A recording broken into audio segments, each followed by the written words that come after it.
Death by fungus. A ghost in a wavy robe.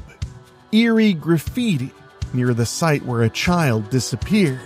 And a town where insanity is the norm. Get comfortable. Turn off the lights. It's Monthly Spooky.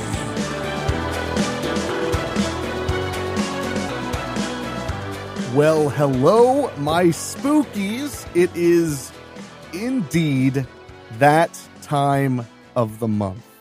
And this is Monthly Spooky. I'm, of course, your host, Henrique Couto, here with my good buddy and co-host, Michelle. Michelle, how are you?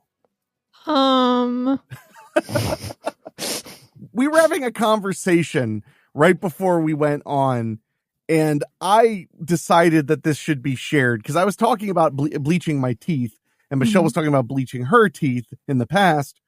And then I wanted to confirm that she had braces. And then she mentioned that she didn't want braces. Yeah. Why did you not want braces? Because I liked my face and I didn't want braces. I don't know what the problem here is. I don't know why that's weird. I mean, first of all, I'm thrilled that you like a part of yourself or liked a part of yourself. That's really amazing. And I'm jealous. What? No, I just don't like change. I don't like change. I mean, how long were you in braces? A really long time. We've talked about this. We both had palatal expanders. Yes, I remember talking about that. Yeah. Wait, you were in braces for a long time, but you preferred the way your teeth were before? Yes. I just assumed that your teeth couldn't have been that crooked. Oh no, they were. They Okay. were not good. And my jaw was like really narrow and stuff like that. It wasn't good, but I don't like change. I didn't want braces. No. And it was scary and I cried a lot. And then my dad went to yelled at my dentist. Oh my God. So I get the being afraid. I will say that I was always in orthodontia from such a young age that I just kind of accepted it. Although the palate expander really was pretty painful a lot of the time. Do you have all those fond memories of when your mom or dad would turn the key in it to expand it? No, because we talked about this at one point. I didn't do it like that. I went to the dentist or the orthodontist. They turned it there. We didn't turn it at home. I had heard of ones like that. I guess mine was much more aggressive because they had to turn the key 2 times every day. Oh my God. Now, I'm sure it was a different module. Yeah. Slightly. But it was very aggressive, and there were days I would beg my mom to skip it just one time because of how much it would hurt. Because she would turn the key, and then I would leave and have tears coming down my cheeks because of all the pressure in my mouth. Yeah. I remember what it felt like to have that happen, but it wasn't every day. I don't know what I would have done. And I had heard of people having palate expanders that you went in every few weeks or something, and they would just do the quick little thing. But no, we had a little key, which was basically just a paper clip. It didn't turn. You'd stick it in and then push it forward and backward. Okay. So it was like a little hole. So and she had to do it twice a day. Wow. I wanted to say twice a day and 3 times on Sunday just because I find that funny, but. No, it was not pleasant, but so how old were you when the braces were put on? I don't remember. I mean, 13, 16? 14, 15, something like that. Okay, well, some kids hate change. I don't like they're change. Afraid of change. I didn't want my teeth messed with at all. I'm so confused. I don't like any change ever, sort of. I mean, I believe you, pal. We all believe you, pal. It's really hard to say things like that because I found the Reddit tattoo advice forum and people are writing in and going I got a tattoo and now nothing's going to be the same and I hate my body. And I'm just what the fuck is happening? I was going to not bring up that you like to get tattoos, but you don't like to have your teeth straightened. But I think it's totally different because the tattoos have things that I like on them and I don't want my teeth touched by people. I like chewing effectively. I could chew. It just was. What, you think I couldn't chew? You think if I couldn't? I think you just had to work at it. I chewed fine. I mean, now it sounds like you're just trying to cope. No, like, I chewed great. I was one of the best chewers. I've never been a really good chewer, but that didn't change anything. My teeth were a nightmare. Mm-hmm. I had a full overbite, like a full overbite. You couldn't see any bottom teeth at all when I closed my mouth and smiled. Like, I mean, I don't know because I don't remember, but I did have an overbite. I remember because I still have the impressions of my teeth. I don't know where they are now, but I saw them 5 or 6 years ago when I was packing my closet or unpacking my closet. My teeth were real crooked. Yeah. It was bad. It was really bad. I was under the impression it was a privilege to get braces. Well, that's real. That's nice. I mean, I'm glad that's where you were mentally when you were a kid and you weren't just a ball of anxiety and nothing was ever going to be the same ever. And your teeth were probably going to fall out. Well, I mean, I was a ball of anxiety. I worried about my braces a bit. My biggest fear was that I wasn't taking good enough care of my braces. And when they took them off, I was going to have like cavities on the edges and stuff. That was my biggest fear. I was a little bit afraid of that, but mostly I was just afraid that nothing would ever be the same, which it wouldn't.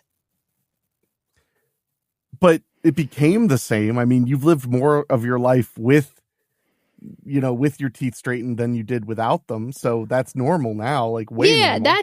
That's the bad thing. It's when it's never the same and now it's just you is this different thing. And but you get tattoos. That blows my mind. I like tattoos. See, I feel that way about tattoos. I'm like, I don't like that. It's permanent. It's not that big of a deal.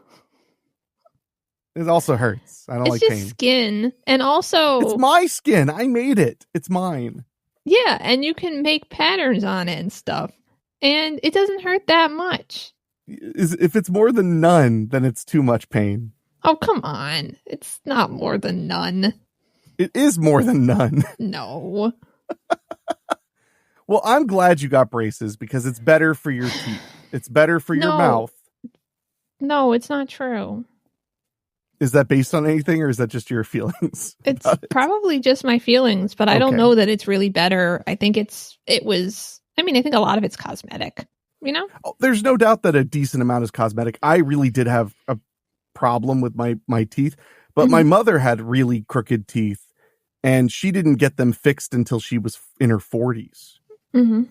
And I watched her have braces in her 40s and they hurt and she couldn't eat a lot of the candies and foods that she liked that were really sticky. There were a lot of negatives to it, but she always told me when I got braces that she didn't want me to have to live my life like wanting to only smile with my mouth closed like she did. Yeah. Because she spent her whole life trying not to smile with her mouth open in photos and stuff. Mm-hmm. And it's funny because, she told me that. And then I looked at like her senior picture and her mouth is closed in the smile. Oh. And I felt for her. So all I'm saying is I get it. You were a coastal elite. You were like, no, I don't want these good things. It's fine. It's fine. No, it's fine. You're never going to understand.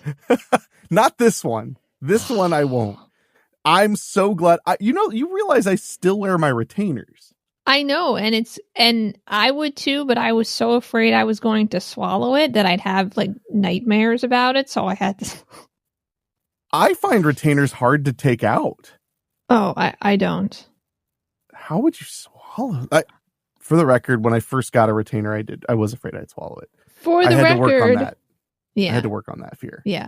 For the record, I have generalized anxiety disorder, so I could be afraid of pretty much anything if I want. If you put your mind to it. And that's something I'm proud of you. Thanks. Sometimes I still wake up and I'm scared that I swallowed my retainer and I haven't worn one in like 20 years. Fair. No, that's fair. I still wear my retainer and it still shocks my dentist that I'm wearing the retainer they gave me when I was 18. Wow. Yeah. I remember when I told him like, oh, I wear my retainer pretty much every night. And he was like, really? And that was like 7 years ago. It was like 7 or 8 years ago. He was like, wow, for over 10 years. He probably told people about that. Well, not to brag, but I had a cleaning and x-rays earlier this week. And after he looked at my x-rays and did his exam, he said, perfect as usual. Aww. Look, it's nice to be proud of my teeth, okay? They were really awful. If I can find a photo of me smiling with my mouth open as a kid, I will send it to you so you can make fun of me. No, I wouldn't make fun of you. I hope that you do. But I bet you're a cute child. I was a cute baby, and I was quite a child. So we're going to take a quick break. Tonight's topic, I'm actually really excited about because I wanted to learn more about this for a while. This is the story of Dudleytown, Connecticut. Have you ever heard of Dudleytown? I don't think so. It's one of those ghostly, haunted, cursed kind of American towns. And I'm excited to learn about it. So we're going to learn about that. But first, we're going to get to some spooky news right after this.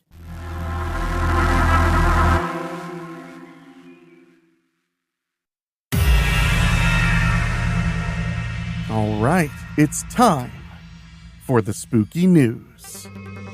The spooky news. This first one, I felt we should start strong. Yeah. So it's from mirror.co.uk.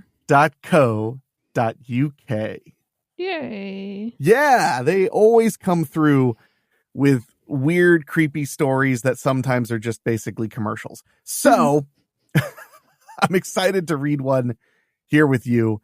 The headline reads, England's most haunted village locals. There should be what? England's most haunted village locals fear the hanging schoolmaster and screaming man ghosts. So there was supposed to be a comma somewhere?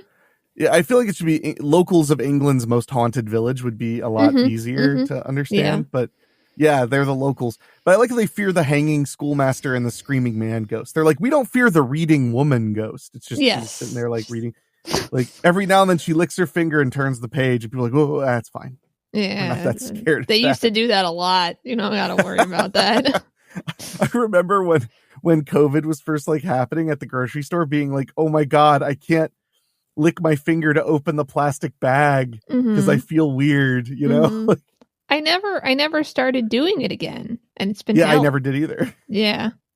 Well, I've done it maybe once or twice when I was desperate. Like the bag just would not. I mean, like like in the last year or two, like the bag would not cooperate at all. I'd finally be like, I'd lick my finger and just pull it apart. Because the worst part was that I remember it. I don't remember exactly when it was, but I remember the first time I did it forever. I was so mad about how much it helped. Yeah, I know. I was like, damn it. I think if you wanted to solve it, I mean, this would help a little bit, but if you could start crying and then wipe your tears and open the bag, it might be more socially acceptable. That's also not okay. It's not, but I think people wouldn't be disgusted because they wouldn't even it would be so weird. No, they'd be mortified instead, which I guess is better, right? Yeah, exactly. Okay. Yeah. Okay. Well, a university academic has uncovered the origins behind the mysterious reputation of what is often called the most haunted village in England. Sure. Pluckley, Kent is said to be home to, I thought it was a guy for a second, is said to be home to over a dozen ghosts, and for more than 70 years it has held the title of England's spookiest village. I don't know who awarded that. Probably, I don't know, what Margaret Thatcher maybe? I would think so. No. Yeah, I would think so. Yeah. Dr. Simon Morton, an associate professor of creative economies at UWE Bristol, was determined to uncover how Pluckley gained such notoriety. Ghostly figures like the hanging schoolmaster and the screaming man of the clay pit are said to haunt the village. Yeah. I want to know about that. Yeah, maybe watch them never mention it again. They probably won't. Through extensive archival research, including a deep dive into newspapers, birth and death records, marriage certificates, and parish documents, Dr. Morton has traced the origins of the village's ghostly folklore. Quote, I've been captivated by Pluckley's ghost stories since my childhood, Dr. Morton explained. My late father's ancestors came from the village, so this research has been both personal and professional for me. Along the way, I even discovered that one of the ghosts is a distant relative, Sarah Sharp, the watercress lady. Oh, man. I don't know if I have any relatives that are ghosts. I mean, when you say relative, it depends on how far back you want to go. But I don't know. I just feel like if you went like 1,000 years back, it gotta at least be somebody you were related to was thought to be a ghost at some point. Just statistically, not even like. I mean, maybe not. You're like, no, we're a very stodgy and skeptical people. Yeah, we don't do that ghost stuff. Pluckley, located on the northern edge of the weald between Maidstone and Ashford, was an Anglo-Saxon settlement and is home to several historic buildings, including a 14th century church. The village gained wider fame in the 1990s when it served as the setting for the TV adaptation of H.E. Bates's novel, The Darling Buds of May, starring David Jason and Pam Ferris. No offense, England, but sometimes when you talk about your history, I feel like I'm listening to gibberish. Like, I just don't know any of those people or those movies. I feel awful to say that. Well, I feel better now because I don't know that stuff either, but I don't know a lot of movies, so I just figured that you did. Well, it was a book too. Oh, also. Well, I didn't know the book books either. H.E. Bates. I don't know H.E. Bates, and I don't know The Darling Buds of May. Yeah, I don't know books, so. That's fair. I don't read so good. Yeah. While the village is rumored to be home to anywhere from 10 to 17 ghosts, its claim to be the most haunted was first made in 1950 and later bolstered by a mention in the 1989 Guinness Book of World Records. Oh, are they still included as the most haunted thing? I'll be curious. That's a book I do know. Yeah. Storytelling is a fundamental human activity, and whether or not you believe in ghosts, Pluckley's reputation shows just how fascinated we are by tales with a spooky twist, Dr. Morton said. I find no relevance to that statement. Yeah. As the host and narrator of Weekly Spooky, I don't know what you're talking about. Quote, what's exciting about this research is how one individual passionate about ghost stories managed to shape the identity of an entire village through his storytelling. Dr. Morton's findings show that 10 of Pluckley's ghost stories were initially recorded by local man Frederick Sanders. Oh. Yeah, that's interesting that they all go to basically one source. Mm-hmm. Sanders, an avid ghost hunter, documented these tales in self-published books, letters to the local press, and ghost hunts. At least 4 of these ghost stories can be traced to real historical events. Wow, only 4. I want to say wow to self-publishing books that long ago. Yeah. Like, because it would have been hard. Mm-hmm. Yeah. Like, self-publishing books in the late 90s was hard. Mm-hmm. Man, Sarah Sharp, who tragically died in a fire in August 1911, became known as the Watercress Woman. Mary Ann Bennett, who took her own life in 1862, became the Lady of Rose Court. Richard Brigland, who died in an accident at the Pluckley Brick and Tile Works quarry in 1899, is remembered as the Screaming Man of the Clay Pit. Wow. Finally, Henry Edgar Martin, a papermaker who took his own life in 1919, became known as the Hanging Schoolmaster. You're like not as impressed as I thought I'd be. No, I thought that the Screaming Man in the clay pit was going to be really interesting, and it's just some guy. Yeah, that's fair. Who probably wasn't even screaming, and if he was, it was really sad. Why would it not be sad? I don't know. He's a ghost, so he died. That should implicate sadness. Like, I don't know, work accidents are sad. Okay, fair. Quote, the way these stories are told and retold reveals a lot about how we use the past to understand our present, Dr. Morton said.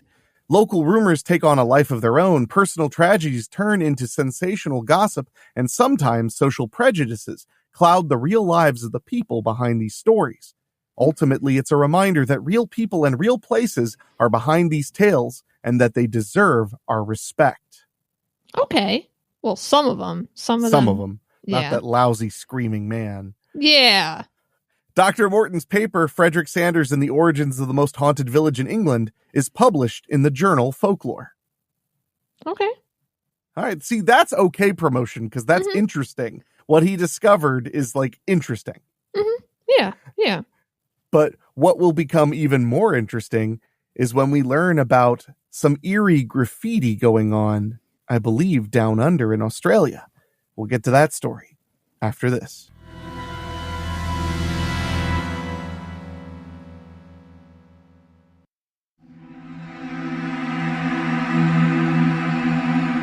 And we're back with another piece of spooky news. This one comes from news.com.au. Oh. Yeah, because it's Australian. I was right. And this appears to be an update to a news story, and it's gotten a little strange. The headline is William Tyrell, update after man spotted eerie graffiti message on tree close to where boy went missing. Wow. Sounds kind of creepy, right? I mean, could be. A man who spotted graffiti naming missing toddler William Tyrell on a tree stump not far from where the 3-year-old disappeared 9 years ago. Said he alerted police and gave them direction, but never heard any more about it.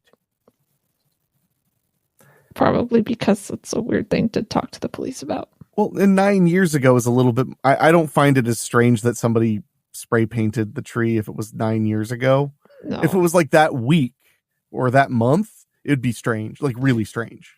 I think if it were like the next day, it would be super weird.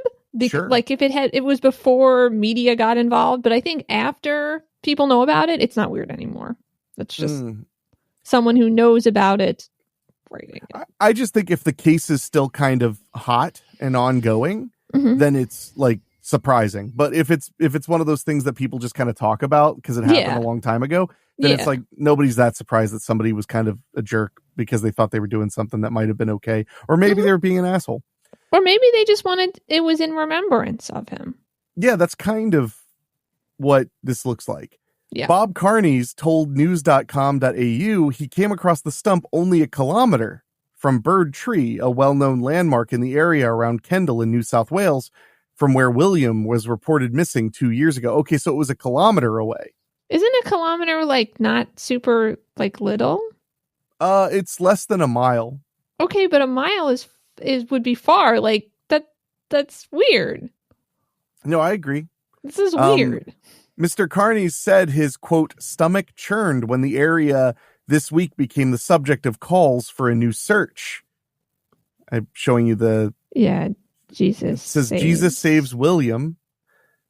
Okay. And a container found beneath a tree stump that has been graffitied contained a torch, magnifying glass, and other items. I think by torch it means lighter. Yeah, no, it means flashlight. Oh. Yeah. Thank you for that, honestly. You're welcome. You saved me from looking even more foolish. News.com.au's investigative podcast Witness, William Tyrell, has aired contested claims that the late Jeffrey Abbott apparently told another man that his brother Frank had told him William was, quote, buried up on a Big Bird Mountain, buried up on Big Bird Mountain there, where the big tree is. The man purportedly relayed this conversation to his father, though now says Frank's brother said no such thing. And denying, all right. After hearing the fresh allegations, Mr. Carney's told news.com.au he had come across the stump with the words Jesus saves William Tyrell only a kilometer from the Bird Tree in 2016, 2 years after William's disappearance. So they think it's weird because there were supposedly rumors that he was buried by a tree near where he disappeared. And this is near where he disappeared. Okay, but I'm sure that he really wasn't buried by a tree because I'm sure if he was, like the police would have looked into that. Like maybe. I mean, I don't know how Australian police do things. Could be poorly. I don't know.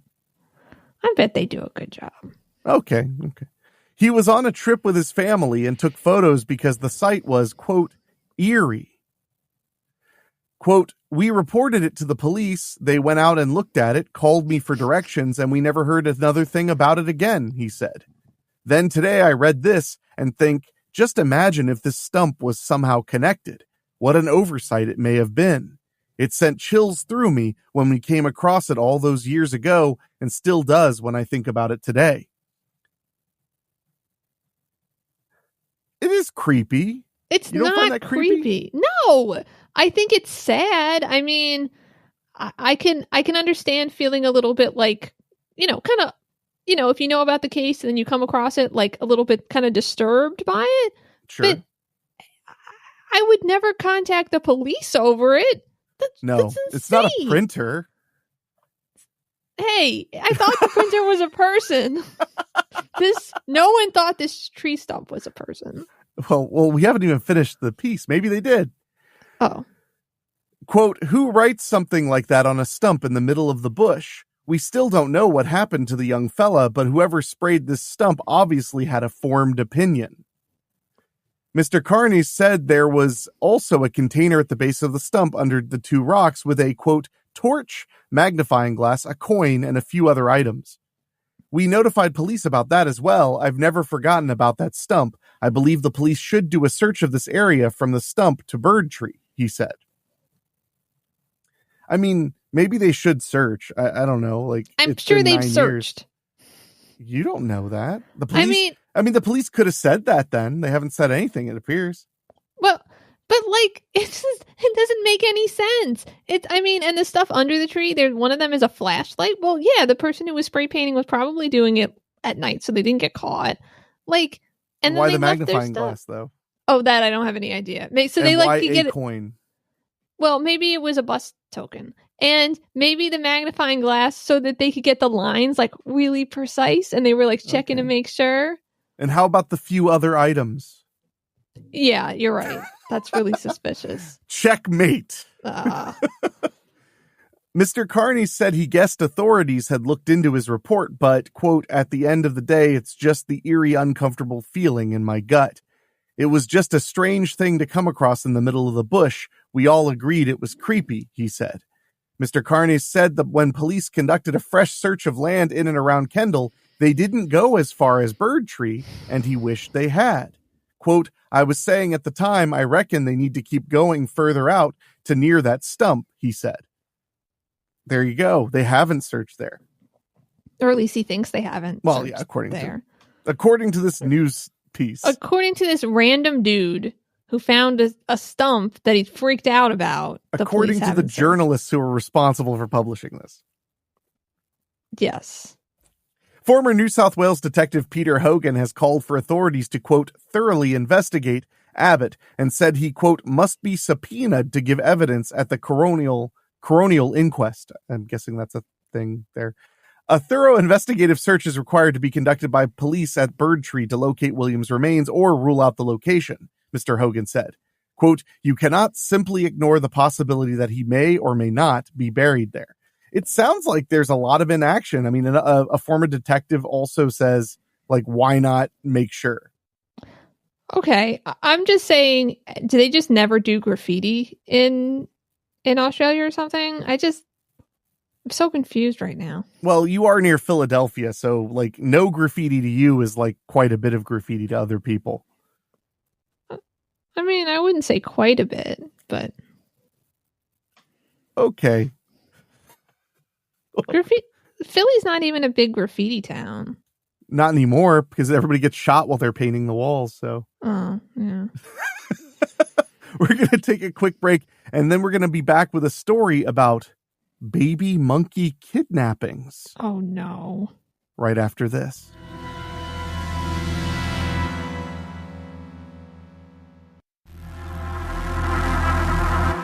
Now it's time for one of my favorite topics. Monkeys. No. Michelle, why really would you be afraid of monkeys? Because they're weird. That's so mean. No, I don't like them. They're too close to people.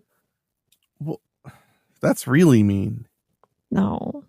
What is the problem, that they're like people or that they're not like us? Like, what is the problem? That they're like people. Okay, so you're afraid of people. Yes. And okay. Yes, we've established this before. I'm afraid of people, then by extension, I'm afraid of monkeys. Okay, I get it, because they're big, strong, hairy people, basically. Yeah. That can't talk. Yeah, that's even worse. Okay, I follow you. Well, this story is from NPR. Yeah. Researchers puzzle over rash of baby monkey kidnappings. Wow.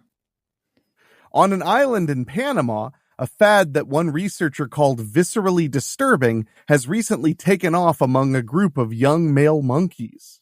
Oh, shit. Monkeys are kidnapping monkeys. Yeah, well, yeah, that's the thing is you were like, I didn't know what monkey was qualifying. Yes. It said baby monkey kidnappings. These adolescents and juveniles have started to kidnap the infants of another monkey species, seemingly just for kicks. Oh, fuck. That's what scientists think after watching a bunch of male white-faced capuchin monkeys walking around with baby howler monkeys clinging to their backs. The perplexing baby snatchings reported in the journal Current Biology suggest that humans aren't the only intelligent species with youngsters that pursue apparently pointless activities that can be destructive to other creatures. Yay. Ouch. Jeez. Quote, they're just doing it for the sake of doing it, to reduce their boredom or have something to do to fill the time and space in their lives. And I think seeing this occur in other species is somewhat terrifying because it kind of reflects a mirror on the actions that we do as people, said Brendan Barrett, an expert in animal culture at the Max Planck Institute of Animal Behavior in Germany and a member of the research team who is also a research associate at the Smithsonian Tropical Research Institute. So these monkeys aren't starving and stuff? Like, I think we need to make monkeys' lives harder. I'm confused because I thought that the reason, the people did stupid shit when they're bored. That was weird. Because they're bored. So what do you mean the monkeys are bored? What do you mean like that their lives are that easy? Yeah. Well, then we need to make their lives harder. And I'm running for Congress on this. He describes capuchin monkeys as, quote, chaos agents that roam through the forest, ripping up and manipulating everything in sight, and says they're similar to humans and chimps in many ways. Quote, they're highly innovative, they're highly explorative, he says. They do interesting, strange things. The capuchins that have started kidnapping howler monkey babies live on Jicaran Island, which is part of Panama's Coiba National Park.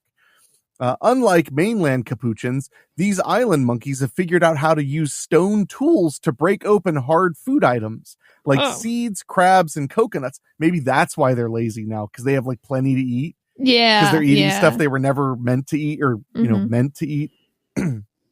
That's why scientists have been watching them since 2017 with the help of wildlife cameras.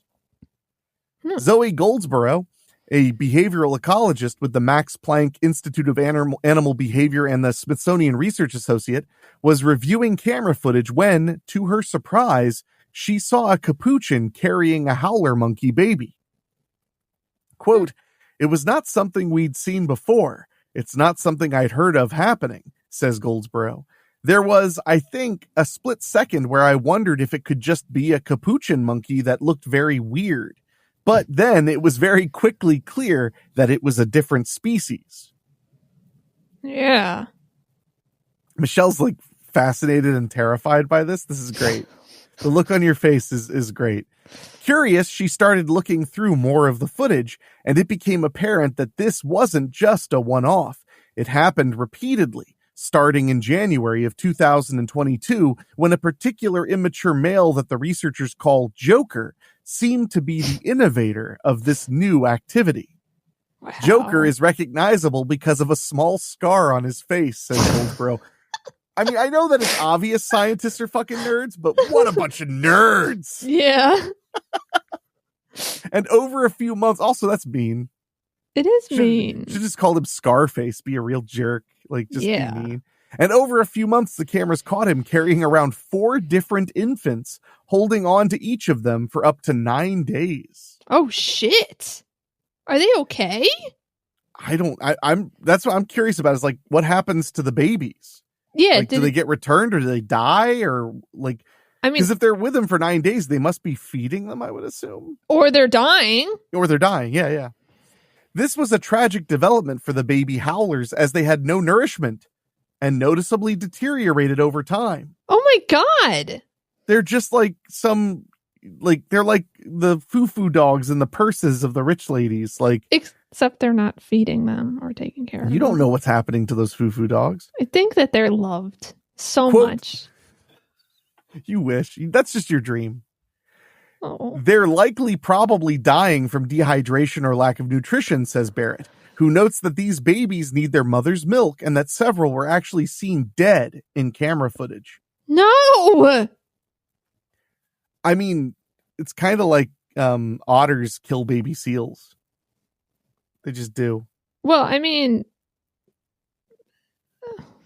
so? I'm just saying that there are examples of this happening. I'm not saying it's good. I also don't like sea otters. Other young male capuchins who saw Joker's novel behavior, however, decided to copy it.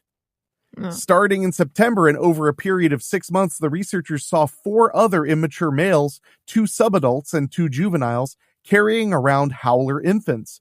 These capuchins had gotten a hold of at least 7 different howler monkey babies and carried them for stretches of 2 to 8 days. Maybe from their perspective, they're just cute and fun, and because they're animals, they don't quite understand, they don't quite understand that this is, horrible. Well, I mean, to be fair, small children, take bugs and put them in jars, and then the bugs die and shit. Why'd you do that? I didn't do that. I feel like you're telling on yourself. No, I didn't. I didn't. I mean, I definitely put things in jars, but I didn't keep them and let them die. Okay. If you say so. Well, we'll find out a little bit more about this bizarre behavior that I'm pretty fascinated by right after this quick break.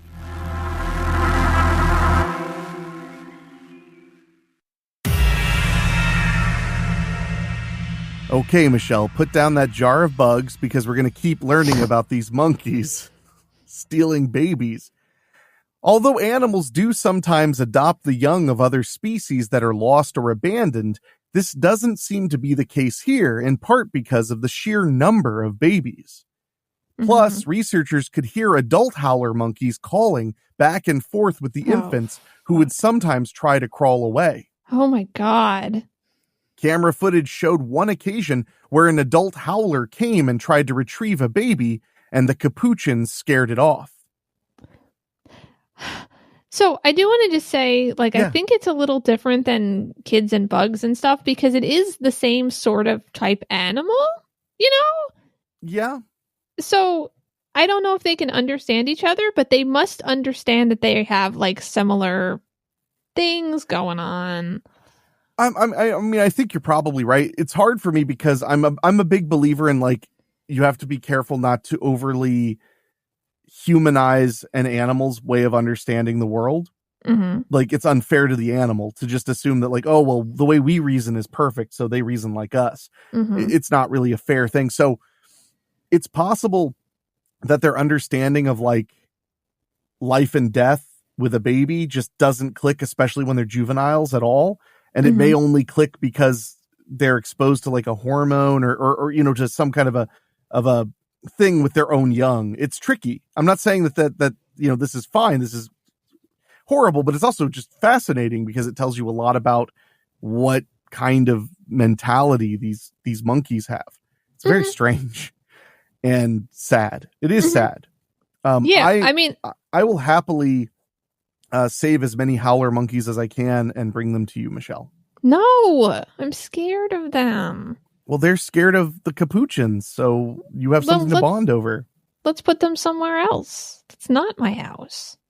I literally can't think of another location that isn't your house. What, your house? That literally doesn't make any sense. So because the actual abductions likely occurred in the trees, they were not captured on camera, but the researchers note that adult howlers are nearly 3 times the weight of immature capuchins. Huh. I thought howler monkeys must have been way, way smaller. Yeah. So see, then it may be because it's challenging. makes it more novel. Yeah. So a would-be kidnapper might face serious risks. Quote, I personally really want to know how they're getting them, but mostly also how much effort are they putting into that, said Goldsboro, who notes that the number of stolen babies suggests that these capuchins may be traveling some distance to go find them, since only a few small groups of howler monkeys live nearby. Quote, and that I would find completely bizarre if they would go through so much effort to go get these babies. Mm-hmm. While the capuchin named Joker seemed to take a caring and affectionate stance toward the babies, the other capuchins have copied him seemed largely indifferent to the infants they carried, and sometimes even annoyed. Then don't take them. Jeez. Adult capuchins in the group, meanwhile, seemed blasé. So the adults are just like, kids are always up to some bull crap. Yeah. These kids these days with their howler monkey babies and their haircuts and their high C coolers. Quote, there's not tremendous social interest. They're not acting in the way that someone would act if I was carrying around a baby lion on my shoulders, says Barrett, who's never spoken to another human being until this day. No, to Goldsboro, the fact that Joker's behavior got copied by his peers reveals the strength of these monkeys' drive to learn from others, even if behavior doesn't completely make sense or have an obvious immediate benefit. Mm-hmm. That would explain why they got so good at getting food. If one of those monkeys figured out smashing open a coconut with a tool, they would all do it, and then they'd all have way more food. Right. That makes sense. Like a famous scientist once said, monkey see, monkey will also accomplish what it sees. Yeah. I love that saying. Even for these monkeys' stone tool use, which takes some time to master, she notes, quote, there's a period of time, especially when you're young, that you're just copying this behavior with very little payoff. Mm-hmm. That's interesting. Mm-hmm. Yeah. This isn't the first time that animals have been observed engaging in seemingly purposeless behaviors that seem to spread through their groups. Chimpanzees, for example, have been spotted wearing blades of grass in their ears, apparently as a fashion trend. Now, these are the kinds of monkeys I like. It's like, look at it, it's so dumb. He's got grass in his ears that he rips your leg off. Yeah, you deserve it. Apparently as a fashion trend. And orcas have been seen wearing dead salmon on their heads, almost like hats. I've heard about that. I was going to bring that up because we're talking about weird animal things. Dead salmon. They're so fun. Heads. Orcas, they're very scary, but they do things like salmon hats. And the movie Free Willy. Yeah, and ramming into those boats because it was a cool trend that they were doing. I felt so bad because people were all so happy because they'd rammed into a bunch of yachts. Mm-hmm. So people were like, see, even the orcas hate the rich people. And I was like, don't send the link about how they were ramming boats full of refugees from war-torn Africa. Don't send those links because I'm evil on social media. I try to control it. But because they were ramming everything. Mm-hmm. Yeah. It's just that news story. So you could literally find all these news stories of literally desperate people trying to survive after escaping their home being blown to pieces. And the orcas are just screw them boats, just trying to kill them. They're just jerks. Those orcas in particular. I don't want to make a blanket statement about all orcas because I believe that's extremely unfair. I mean, it is unfair, but in general, orcas are kind of mean. But that was just one specific group of orca that were doing that. The next time I visit you, we're going to watch the horror movie Orca. It's scary. It scared the crap out of me. It scared me so bad. But we need to take a quick break, and then we'll finish up this bizarre story about animal behavior right after this.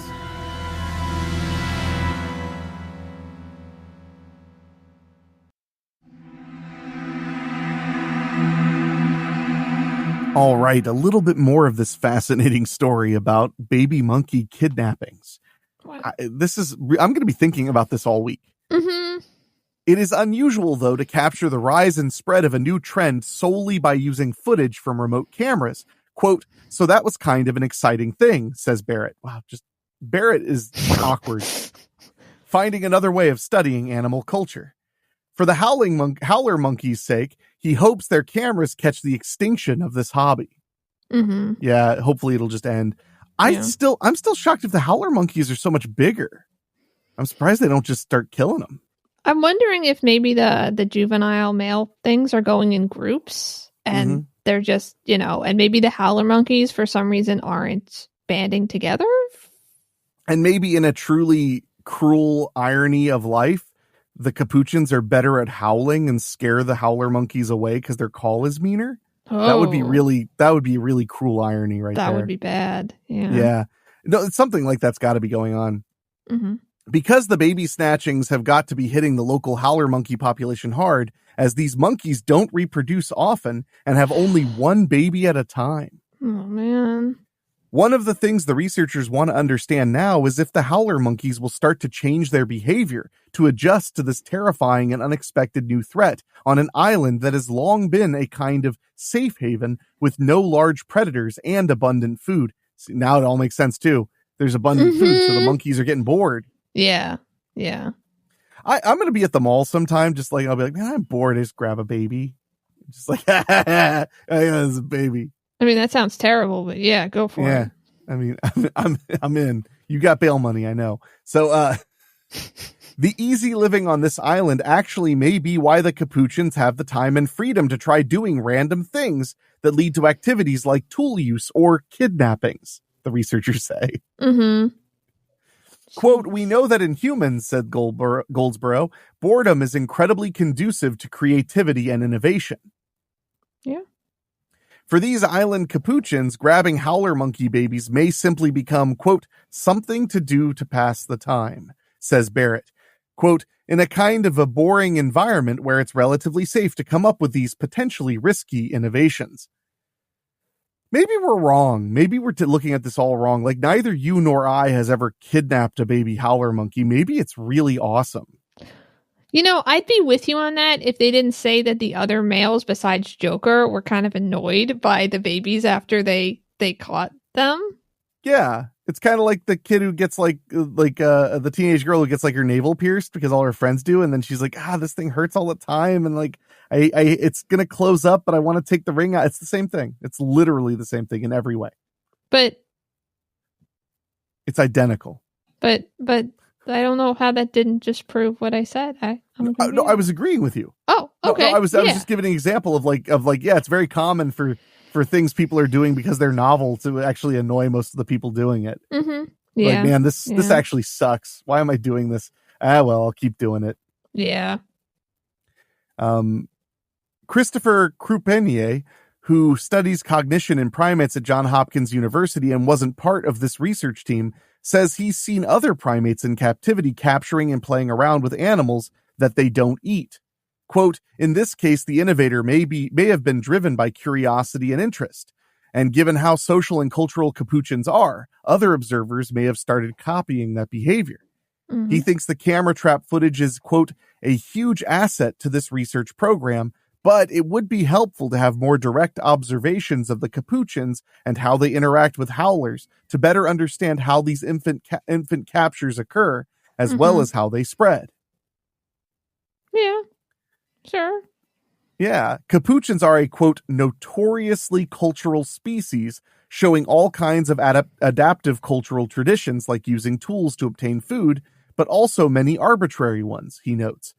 One community had a tradition where individuals would put groupmates' fingers in their own eyes. Ow! Nice. What I want to know is how soon before they have a church.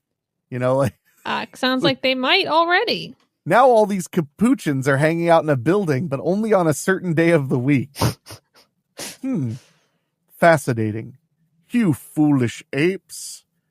I will say this doesn't bode well for our hideous monkey future that will one day occur. I don't know. It sounds like it'd just be like now, except there'd be monkeys. You literally said you're afraid of monkeys. That's my point. I said I'm afraid of people too. Okay, fine. You watch the Planet of the Apes movies? No. You like them? No? I haven't watched them. Man, they're good. They're like really good. I know you like them. Ape shall not kill ape. So good. Yeah. I love Planet of the Apes. All of them. And the newer ones are really good too. So, one day, Chell, One day you'll pay for all these cruel missteps against me that you've taken. I know. But I guess that day won't be today. Oh, I'm sorry. That's okay, though. But we're going to take a quick break. We have a story that I think you guys are really going to like about a famous ghost caught on camera in a castle. Yeah, it's a mirror.co.uk. But stick around after these words and come back. We're going to talk all about it.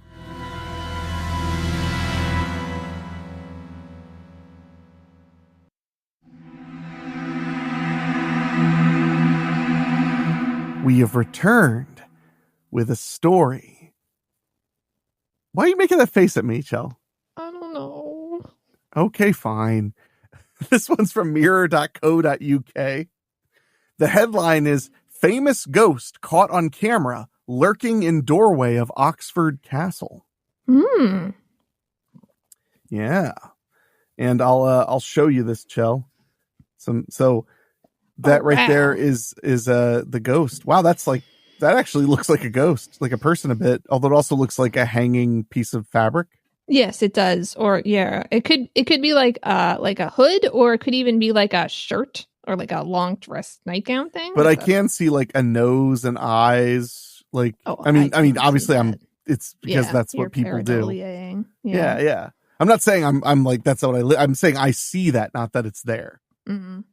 A famous haunting specter has found itself, quote, caught on camera in a castle right here in Britain by an unsuspecting tourist.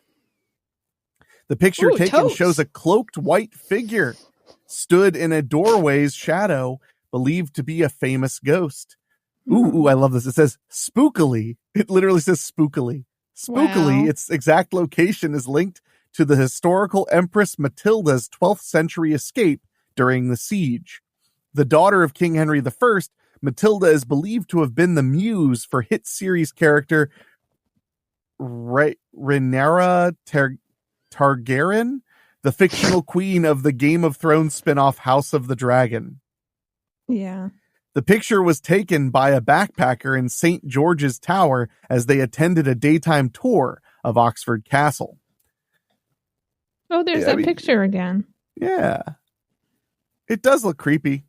It does. I mean, the problem is, like, I don't know what it is. It could even be just a person. Yeah. Over time, there have been various sightings of the iconic figure, along with stories passing of her spirit continuing to walk the halls of the historic Oxford city site. The eerie photo said to be of Matilda was taken by an Australian tourist called Louis Jones, who was visiting the medieval castle to sightsee as a part of his gap year. The photographer admitted to capturing the picture on accident during his descent of the tower, when she appeared in broad daylight. On the way up to the tower, Louis shared that he had looked into the room, and at first, it was empty. But the ghostly white figure he captured is said to share striking similarities with the historic depictions of Matilda's escape. Said to have climbed down from the tower window, Matilda legendarily skated across the frozen River Thames in an attempt to evade her captor. Pretty interesting. I guess. I mean, that doesn't tell me how it looked like it, but okay. Louis Jones said, quote, "The photo was actually accidentally taken on my digital camera while we were climbing back down the stairs from the tower. I hadn't noticed this photo until we returned home and I was browsing pics from the day. It appears to show a cloaked figure in a white dress in the doorway. The spooky bit is that I am quite certain that room was completely empty with no white dress, as me and my cousin had poked our heads in the doorway during the climb up." Ooh, look at this. This castle looks pretty cool. It does look cool. I wish I had a castle like that. I know. Your castle's fine, though, bud. Thanks. I like it. Thanks. We all like it. Oxford Castle has stood for over 950 years, first acting as a vital fortress during Middle Ages conflict. It was then repurposed into a prison during the 17th century. The castle became the home to several ghost stories, including one of Mary Blandy. Oh. I'm the ghost of Mary Blandy. I don't know. I'm sorry. Yeah, I don't... Sorry, I'm just trying to say stuff. Oh. That's all I ever do. I know. I say stuff and it's fine. It is fine. Mary Blandy was sentenced to death for murdering her father via poison in 1752. The ghost of a potty-mouthed monk and the spirit of a small girl have also been spotted in its crypt. Okay.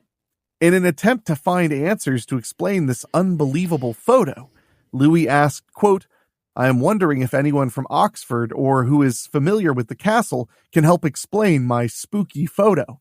I don't really believe in ghosts, but this has always given me the heebie-jeebies. What makes my skin crawl is how eerily similar the various artist depictions of Empress Matilda's escape from Oxford Castle and the prison are to my photo." It'd be nice if the article shared some. Yeah, I still don't know what that means. Matilda's escape. From... Oh, dear. Did it look like that? Kind of. Hold on. I'll show you. I mean, like, she is in a white cloak in all of them. I guess. Yeah, okay, fine. Look at that. Don't you think? I mean, she's in a white cloak just like that. Well, I mean, most of them are in black and white, so we don't actually know if the cloak is white or not. I'm sure it wasn't purple. It probably was purple. Damn. Look. Oh, wait, this one's in color. Yeah, okay, that one's in color. Sorry, I didn't see where your mouse was for a second. Oh, it's okay. I can see what they're getting at. Okay, fine. That one, she's wearing a red cloak. That one, she's wearing orange. Yep. Oh, and there's the picture that we're talking about. So yeah. I could see what he means, though, that some of the depictions do look like his image, though. Mm-hmm. Yeah. I do see what he's saying. And if he's familiar with the ghost story, that would creep me out, too. Mm-hmm. In response, the general manager of Oxford Castle and Prison, Adam Makinson, said, quote, it has long been known for its ghostly legends, with countless guests and staff reporting unexplained encounters over the years. The story of Empress Matilda's daring escape has fascinated historians and ghost hunters alike. So it's always intriguing when new evidence emerges. We believe the site could be one of the UK's most haunted buildings, and we're looking forward to sharing experiences like Louis with our guests when we launch a new exhibition later in the year. Yeah, but are you in the Guinness Book of World Records? As the UK's most haunted building? Maybe. I don't think so. I don't think so. I'm representing whatever that other town was called. Yeah, I don't know. Yeah. Damn right. So what do you think about it? You think it was just like they said that they saw nothing in the room, which is what makes me wonder. Mm-hmm. Yeah, I mean it could be, more or less legit, especially because it didn't sound like he saw it when he took the picture. Like he didn't, So maybe, who knows? I don't know. Well said. Well, it definitely isn't like a thing scratch on the camera or something weird like that. It definitely is like it's not a flare or thing. Like dust in the air. Yeah. No. I would agree. No, it's definitely a creepy photo. Mm-hmm. I mean, like I said, given the context, I could see why it'd be so creepy. Mm-hmm. Yeah. I mean, it looks like a thing unless it was staged, Yeah. Yeah. Yeah. Yeah. Well, they're definitely turning it into good promotion for the place, which whether it's faked or not, that's just a good move. Like even if it's completely unrelated to the people that run the place, yeah, you're going to turn that into like a thing everybody should be talking about. Yeah. Yeah. So, well, we're going to take a quick break and then we've got a story about an Australian woman who made a very strange and exotic mushroom dish. Oh, okay. Right after this.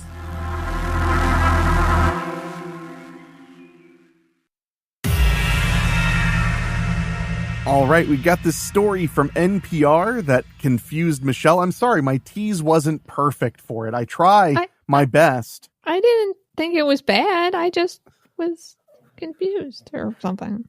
Okay, well, maybe this will shed some more light on it.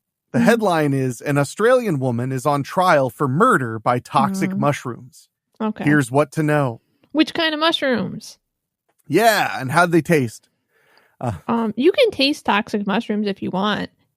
Mm. No. I mean, really, like if you wanted to put them in your mouth and like lick them or chew them, as long as you spit them out, they will not hurt you. I mean, but they don't might make take your my mouth word tingly, for it. right?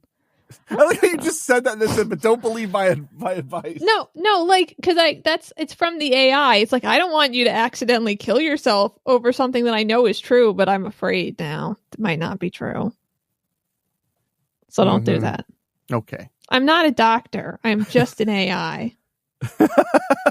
You're reading something, right? You're not, or have you finally decided you identify as an AI? Oh, I've finally decided I identify as an AI. Fair enough. Because I like to help people. You do. You are helpful. Yeah. And then I feel bad when people are upset with me.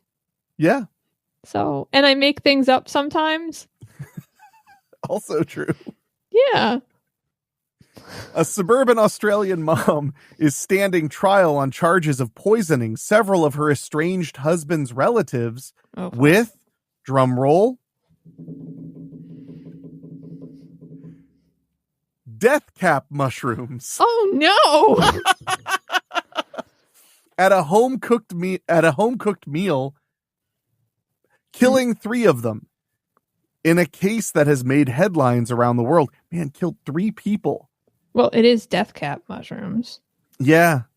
It was so hard not to give that away right away because you're like, what kind of mushrooms? And my eyes skimmed to it. And I was like, death cap mushrooms. The case against Aaron Patterson opened in the Victoria State Supreme Court on Tuesday and is expected to take about 6 weeks. You think that's too long or not long enough? Oh, I think that's fine. I don't know. Yeah, I don't know how long they do those things. Well, I assume that they have to have a kangaroo jump on a giant calendar to pick the date. Yeah. Yeah. We have like 9 really nice listeners from Australia. I'm so mean. You are mean. And Australia is a nice place. Oh, you've been? No, I just heard. I don't know.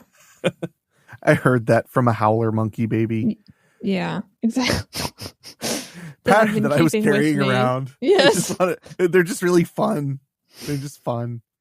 Patterson, 50, is accused of putting death cap mushrooms, which are among the most poisonous in the world, in a beef Wellington dish she served to her guests at a July 2023 lunch at her home in Leongatha, a town of less than 6,000 people, some 85 miles from Melbourne. Okay. This story is from May 2nd of this year, so it's been a while. Yeah. I'm interested to see how this goes because people are really dumb sometimes and they think mushrooms are edible when they're not. So I want to know if it was intentional or not. I thought you were going to be like, people are really dumb sometimes and then they end up on juries. That's what I thought you were about to say. Jeez, no. I had a friend who was on a jury recently and he interviewed a lawyer on his podcast after to ask if his experience was like kind of normal. And one of the questions he said is he was like, we wrapped up deliberation on Friday and made a judgment. Is that common? And he was like, extremely common. And they were like, are you saying that juries will try to wrap things up on Friday so they can like go home, even though like they may not be done learning all this stuff? He's like, yes, they are encouraged to. Absolutely. Oh. So what I'm saying is drop sudden, exciting evidence at like 3:30 p.m. on Friday. Like get it out there before they have any time to think about it. Yeah. They can just be like, I don't know. There was writings on that tree stump. Like we should probably just say not guilty so we'd all go home to our wives. Anyway, prosecutors say Patterson, who was separated from but on good terms with her husband Simon Patterson, invited his parents, aunt, and uncle over for an adults-only lunch. They were not on good terms. Sketchy. Adults-only lunch. Yes. Because she didn't want to kill any children. Yes. Which honestly, like, oh, I'm the discerning murderer. Shut up. Yeah, fuck you. Now those kids are orphans. Yeah, really. Let them all go together. When I used to work at the mall, my coworkers, we used to joke about like, what would we do instead of this job to like make money? And one guy was like, I'd be a drug dealer. And I was like, man, I would just deal to like little kids. I'd be like trying to sell crack to like 5-year-old kids at the playground. And he's like, what the hell, man? I was like, dude, if you're going to go bad, just go. Don't like halfway it. Like, just if you're going to be terrible, just be terrible. Don't like Don't be like, but I'm nicer. Shut up. I'm awful. Ostensibly, the lunch was ostensibly to discuss medical issues she was facing. The woman was facing. Simon had declined the invitation. Oh, fuck. But now I'm wondering what the medical issues are, because what if they're like mental health related or like memory related, and she just fucked up? Yeah, like she forgot she was murdering everybody. Yeah. No, but if she did, she would have killed herself too. Yeah, she would have eaten some of it too. Yeah. Well, let's see. There's a lot here. So I'm honestly really, really curious. Mm-hmm. All 4 of Patterson's lunch guests were hospitalized with gastrointestinal symptoms the day after the meal. 3 of them died the following week, all from altered liver function and multiple organ failure due to Amanita mushroom poisoning. Prosecutors accused Patterson of lying about a cancer diagnosis as a pretense for the lunch, deliberately poisoning her guests, not eating the same dish as them, and pretending to suffer similar symptoms afterwards. Okay, yeah. As so an it was attempted cover-up. Yeah. Wow. That's bad. Wow. That's real bad. Wow. Now I'm scared to go places and eat mushrooms. You were already scared. Yeah. Prosecutors. Oh, sorry. I read that part. So she lied about a cancer diagnosis, which obviously they could prove, later. She didn't eat the same food as them and then lied about it being sick as well. Mm-hmm. Yeah. How would you think you could get away with that? She should have. No, please. So I'm confused though, because if I was going to do that, I would eat the same food as everyone, but I would have taken the mushrooms out beforehand or put the mushrooms in after my serving was ready. So it looked like we were eating all the same thing. The big, to me, if you're going to plan something like this, the big question will be, and it's obvious, why didn't you die? Right? Like, why did you live? Or why didn't you even get sick? Why didn't you even need to be hospitalized? Right. So if you really wanted to get away with this scot-free with no question, you would need to poison yourself at least a little bit. Exactly. You need to have like a little bit of the mushroom. But to be fair, death caps are really, really deadly. So I don't know if she would be okay if she ate a little bit of it. Well, that's the thing. I'm just saying, like, you would have to find out, like, what is an amount that is relatively safe to consume. There is a risk because you know what? Dumb shit. Not you, but this woman. Dumb shit. Getting away with murder is not fucking easy. Okay, I have a plan. And murder's wrong. Okay, you have a plan? Yeah. What about if she didn't eat? Don't. Let's give it after this break. Fuck. I want to fully. What? I just don't want to rush it. I want to fully break out Michelle's plan for scot-free murder. We're gonna get to that right after this.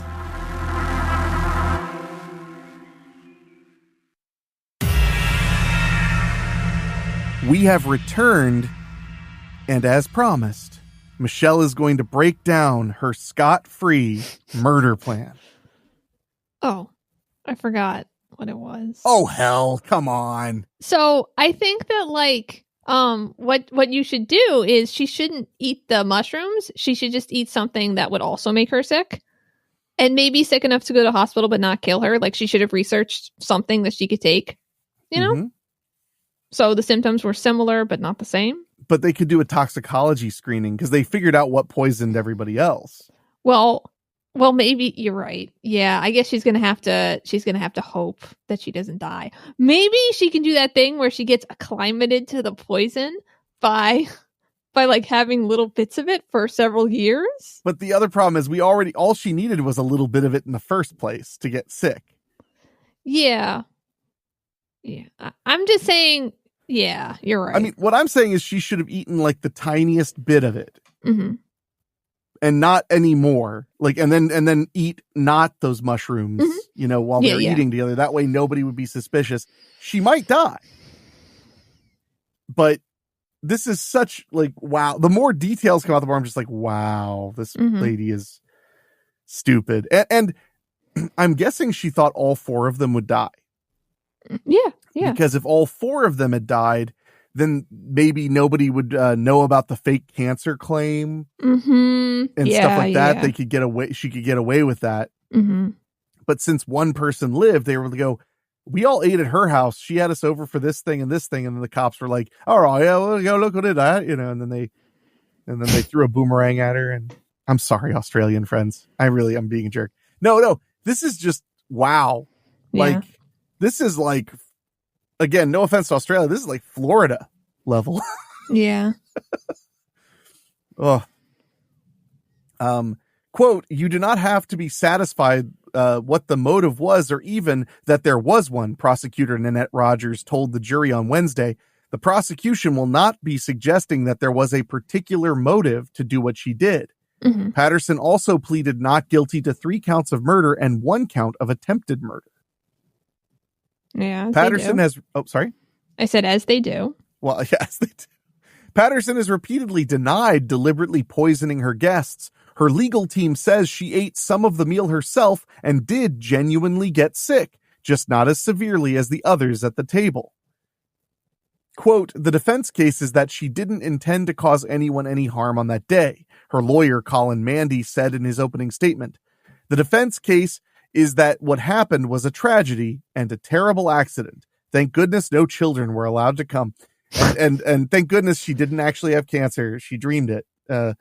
Mandy said Patterson admits to lying to police on 2 instances in the aftermath of the lunch about owning a food dehydrator and foraging for mushrooms.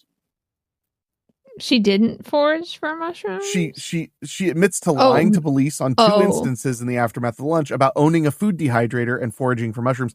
So she dehydrated the mushrooms, probably to make it seem like they were store-bought. Mm-hmm. And she probably foraged and said that she didn't. Yeah. He said she admits to having foraged for mushrooms, but, quote, denies that she ever deliberately sought out death cap mushrooms. He said Patterson panicked after the lunch, not because she knew she was guilty of murder, as the prosecution argues, but, quote, because she was so overwhelmed by the fact that these 4 people had become so ill because of the food that she'd served to them. So, hold on. So, first of all, if this wasn't murder, she's really dumb. And it's like criminal negligence. Yeah, basically. The defense is that she is as stupid as a sack of hammers. Yeah. Now, if you look up what death cap mushrooms look like, they're like white and shit. Or yellowy, whitish, yellowy. They look like they could be edible, honestly. Sure. They're not like red or something weird. So, like, it could be that she's just super, super dumb and she just thinks she can eat any mushroom in the world. But, like, you'd think, though, if she was like, oh, fuck, I poisoned all these people, that she'd go to the cops and she'd be like, listen, I think this is what they ate. I'm really sorry. I killed them. The end. It should also be mentioned, they're not extremely common in that part of Australia.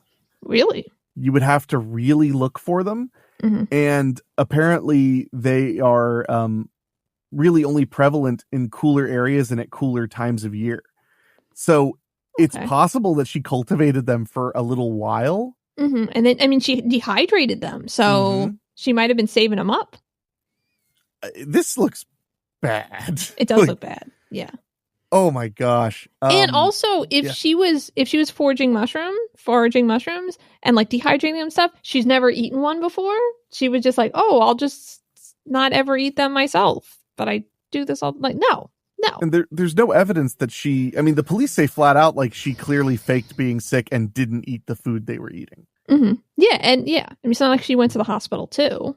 Yeah. Or if she did, I mean, they definitely didn't find the same poison in her. Mm-hmm. So, like, what are they supposed to do? He said Patterson panicked after the lunch. Oh, sorry. I read that. Is it possible that people might do and say things that are not well thought out and might, in the end, make them look bad? He added. Is it possible that a person might lie when they find out that people are seriously ill because of the food that they served them? Those are important issues in this case. Your Honor, and ladies and gentlemen of the jury, I just want to say, would you, your family, your mothers, your daughters, your brothers, your sons, would they want to be caught committing murder? No. Yeah. They would not. No one wants to be caught committing murder. So it's extremely reasonable that she would lie to get away with it. Mm-hmm. The case is so high profile that the 15-person jury, including 3 alternatives, will be sequestered during deliberations, quote, to protect them from any interference or outside pressure and to safeguard the integrity of their verdicts. Don't they normally keep them sequestered during deliberations? I don't think they do that. Maybe not in Australia. They do that here, but I don't think they do that in Australia. Oh, they just get to talk to everyone about sometimes things? Sequestering is just that you have to like agree that you're just going to go home and not talk about this. Right. But then on big ones, they like put you in hotels and stuff. Right.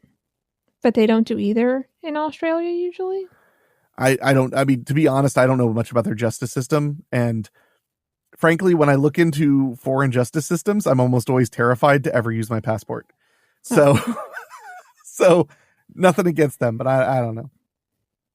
Beale warned that the case is, quote, unlikely or is likely to continue to attract a high level of media attention and urged jurors to consider only the evidence presented at trial, quote, using your head, not your heart or your stomach full of poison mushrooms. So, now we have a full-blown guide to the case. This is like all the pertinent details. So we're going to take a quick break and we're going to dive into it. This is really interesting. I'm super fascinated. I am so just a white girl right now. Just like, ooh, I want to know more about the murder. And we'll talk plenty about it after this.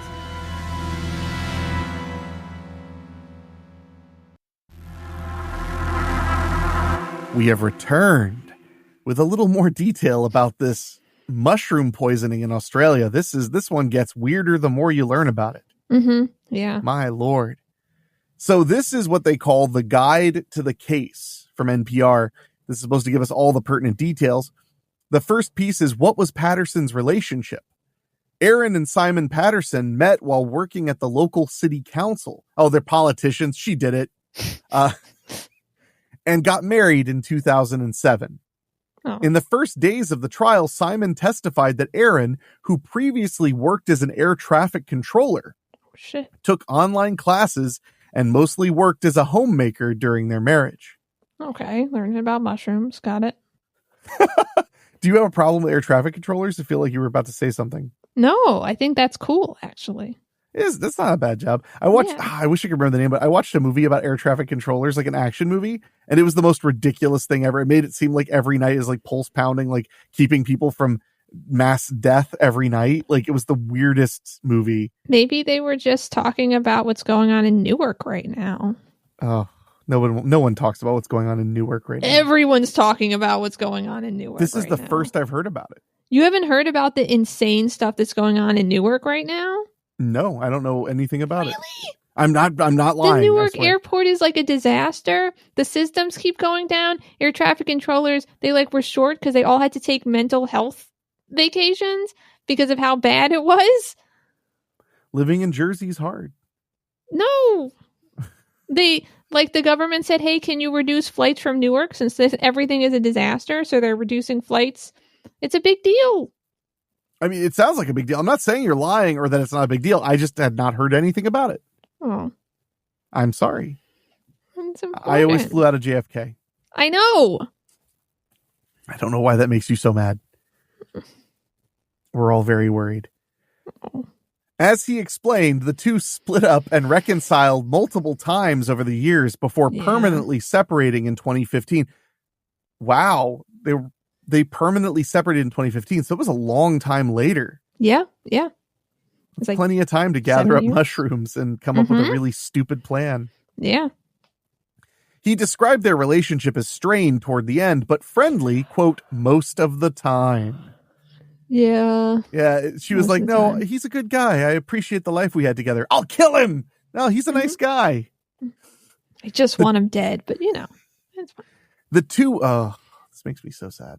The two shared custody of their 2 children. Mm-hmm. I'm glad she didn't succeed in killing him. Mm-hmm. Yeah, me too. Yeah. Saw each other at church and even went on local and overseas family trips together. Wow. So they were as far as people could tell, they appeared amicable. Mm-hmm. Yeah. I want to know what her excuse for lying about cancer is. That's what I'm hoping they mention in a minute. Because I want to know what that was about. or what the defense is claiming that was about. Oh, okay. Yeah. Patterson also, I like you're like, what is that about? It's about getting people to a place to murder them. What are you talking exactly. I don't understand. Patterson also remained on amicable terms with her in-laws. Simon said Patterson and his parents loved each other, noting she was especially close with Don, a retired school teacher with whom she shared a love of science, like how mushrooms can kill you. Yes. I added that part. However, Rogers, the prosecutor, said Simon noticed a sustained change in his relationship with Patterson in 2022. Patterson apparently said she would need to seek child support from him, which he accepted. Their communication declined from that point on over issues related to child support payments, such as school fees, Rogers said. Okay. Simon testified on Friday that they discussed the idea of bringing in a mediator in December of 2022, saying that, quote, "From my point of view, Aaron has been extremely aggressive." I think it's a coincidence. Maybe she was so aggressive she wasn't paying attention and she foraged a bunch of deadly plants and fed them to only his family and not her. Yeah, and hopefully him, but he didn't show. So here's this next part is called Who Was and Wasn't at the Lunch. In July 2023, Patterson invited Simon and several of his relatives over for lunch. His parents, Gail and Donald Patterson, both 70, as well as Gail's sister, Heather Wilkinson, 66, and her husband, Ian Wilkinson, 68. Patterson said the purpose of the lunch was to discuss some medical issues she was facing and seek advice on how to break it to her kids, according to prosecutors, who say that this was a pretense for the adults-only meal. It was to keep the kids from knowing. She dropped the two, ages 9 and 14, off for lunch and a movie with a friend before her guests came over. Rogers said the Wilkinsons were surprised by the invitation because they hadn't yet been to Patterson's house, where she had moved the previous year. Okay. Oh, yeah. She never invites us over for anything, but I guess this is normal. Well, I mean, I think given her excuse and the fact that, if they had said she lived there for 5 or 6 years, I would have been like, Sure. But it's only been a year and she wants to talk about how she's dying. So I get it. Yeah. And she's like, did I say dying? I meant how I'm killing. Gosh, I'm just like, she gets so confused. I just get so worked up. Yeah. Simon testified that it was, quote, very rare for his wife to invite people over, and that family gatherings usually happened at other relatives' homes. Oh man, when I invite people over and they die, they're going to think I killed them. Oh gosh. Well, yeah. Yes, they will. Oh. Simon texted Patterson the day before the lunch saying he felt too uncomfortable to attend. That's a big thing, by the way. That her ex-husband didn't attend because he felt like it wasn't safe. Like she would be fighting with him or it'd be bad. And then everybody gets poisoned. That's a really bad look. Honestly, like if my son's ex-wife invited me over and then my son decided not to go, I might not go either. Well, that's why the cancer pretense is so strong. Because they'd be like, well, we understand you two aren't getting along, but you really need support right now. Yeah. They were good people, basically. Yeah. Well, yeah. 3 of them were. One of them hopefully still is. Well, they could be a bad person now. I don't know. Honestly, could you blame them? No. Okay, good. As long as they have your pass, I'm happy. Good. But no, what I'm saying is like, that makes me think that they're not building the narrative that she was unreasonable and combative after this all happened, is the fact that he never showed up in the first place. Right. That's all I'm saying is like, it'd be easy to look back and be like, well, it was worse than it had been getting worse. You know what I mean? Like they could kind of invent some stuff or reinterpret is a better way to put it. Cause I don't think they'd be trying to intentionally lie, but instead it's like, no, he was like, it's not a good idea for me to be there. We're not on good terms. What if he was in on it too and he just doesn't like his family and he backed out at the last minute because of that, and then now he's just trying to blame her completely? Well, then that's 4D chess, and if you can, and honestly, I'm on the king's side then. Good job, pal. Like you really worked it through. No. You figured it all out. That's awful. There's even more to this case. We're going to take a quick break, and we'll see if we can't wrap this up, because we still have to talk about Dudleytown right after this.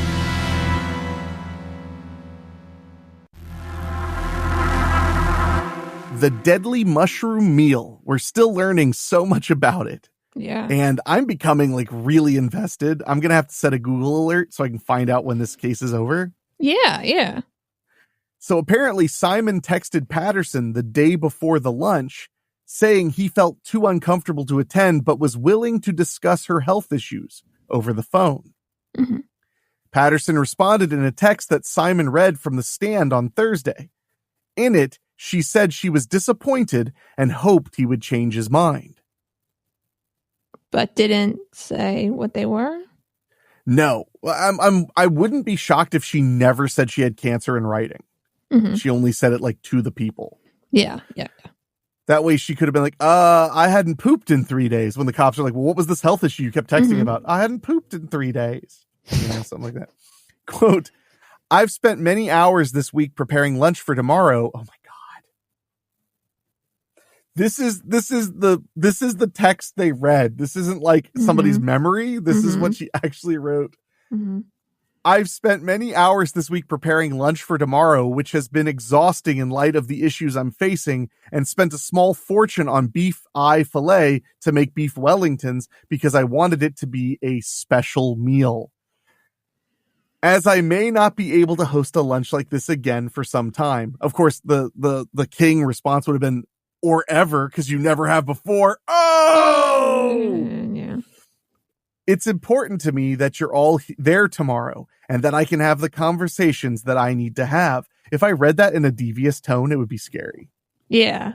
It's important to me that you're all there tomorrow and that I can have the conversations that I need to have. Yeah. Pretty scary. So the next piece is what happened at the lunch. Mm-hmm. Prosecutors say Patterson showed her guests around before serving them at the dining room table.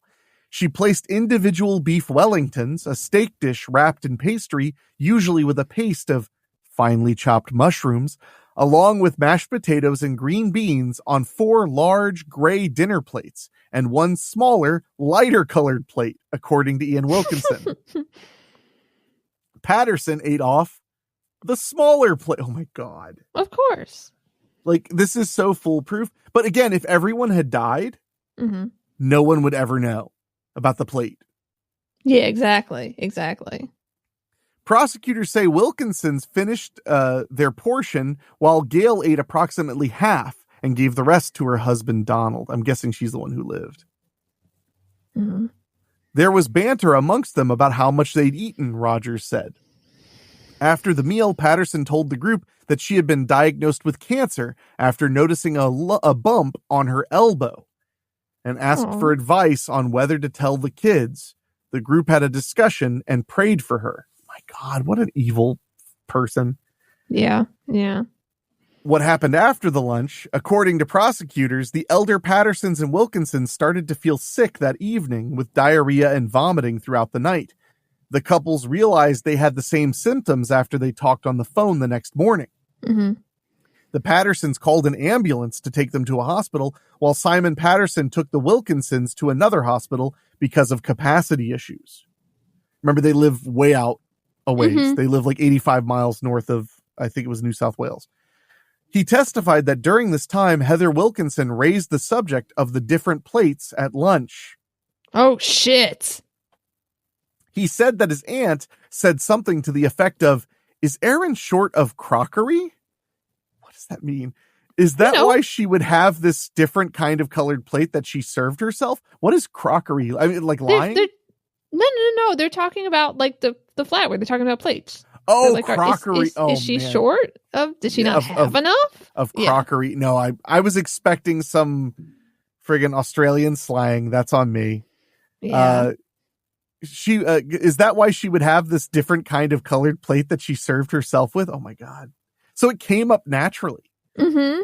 He replied at the time that Patterson didn't have many matching plates and might have just run out. Mm-hmm. The patients were able to talk about their experience immediately after being admitted on July 30th. Simon said his dad, Donald, told him about Patterson's cancer diagnosis from his hospital bed. It was not published anywhere. It wasn't written down anywhere that she had cancer. Donald was also able to give his medical history and recount the lunch to doctors who grew concerned that gastroenteritis was not the sole cause of his symptoms. Man, they've got her dead to rights. These people were giving statements to doctors about how the lunch went before they knew they had been poisoned to death. Yeah. Like, Wow. how do you say like, oh, well, they wanted revenge against her for what? For giving them food poisoning? They had no idea what was going on. They didn't know that they were poisoned like that. Yeah. Multiple doctors and toxicologists discerned that their symptoms were indicative of, quote, serious toxin syndrome caused by ingestion of Amanita phalloides mushrooms, also known as death cap mushrooms. Prosecutors say the patients were not immediately given the antidote because there was a lack of evidence to confirm that's why what they had ingested, and their conditions deteriorated over the following days, even as they were treated. I'm guessing that if they had given the antidote, maybe it could have made things worse if they weren't sick with it, I guess. I have no idea. Or maybe they just didn't think specifically that, they were like, oh, it could be anything that was in the food. I mean, it's not Canada. They're not just like, oh, well, die. Well, yeah, let's just do it anyway. Maybe they'll die. Doctors concluded that the illness was unsurvivable for Heather Wilkinson, Donald Patterson, and Gail Patterson. So the guy who ate the 1.5 portions lived. Yeah, yeah. He was just made of tougher stuff, bro. I guess. That's so sad. I'm so I'm trying to make jokes, but this is really friggin' horrible. And I hope this lady gets locked in the smallest cage for the longest amount of time. Yeah, I guess. Heather, what? Oh, I'm sorry. I forgot. Michelle's only is pro death penalty in all cases. Oh, right. Yeah. Including shoplifting and tax fraud. Just, we don't need to keep them. Just get rid of them. Heather Wilkinson and Gail Patterson died on August 4th, and Donald Patterson died the following day. Ian Wilkinson, the sole survivor, was extubated on August 14th and discharged to rehabilitation on September 11th. He was in the hospital for over a month, and he was intubated, which is serious. So how did Erin Patterson react? Yeah, because we haven't heard anything about her being in the hospital. It sounds like she didn't go to the hospital. Yeah. Accounts from prosecutors, police, and Simon Patterson paint a picture of Erin Patterson's behavior in the hours and days after the lunch turned tragic. Simon said the first he heard of her feeling unwell was the following morning when she said she'd had diarrhea since the previous night. By that point, seeing how his relatives were faring, he urged her to go to the hospital. Prosecutors say Patterson was admitted to urgent care when the hospital learned she had been at the lunch, but that she was adamant she would not stay. That's weird.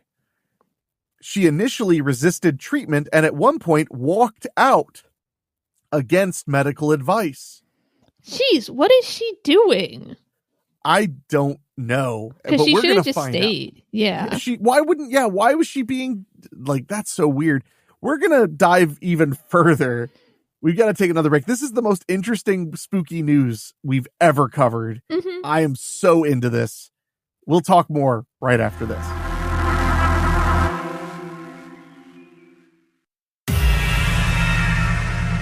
All right.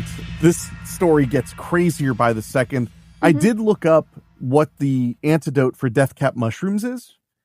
It's ididocyanine green is what it's called.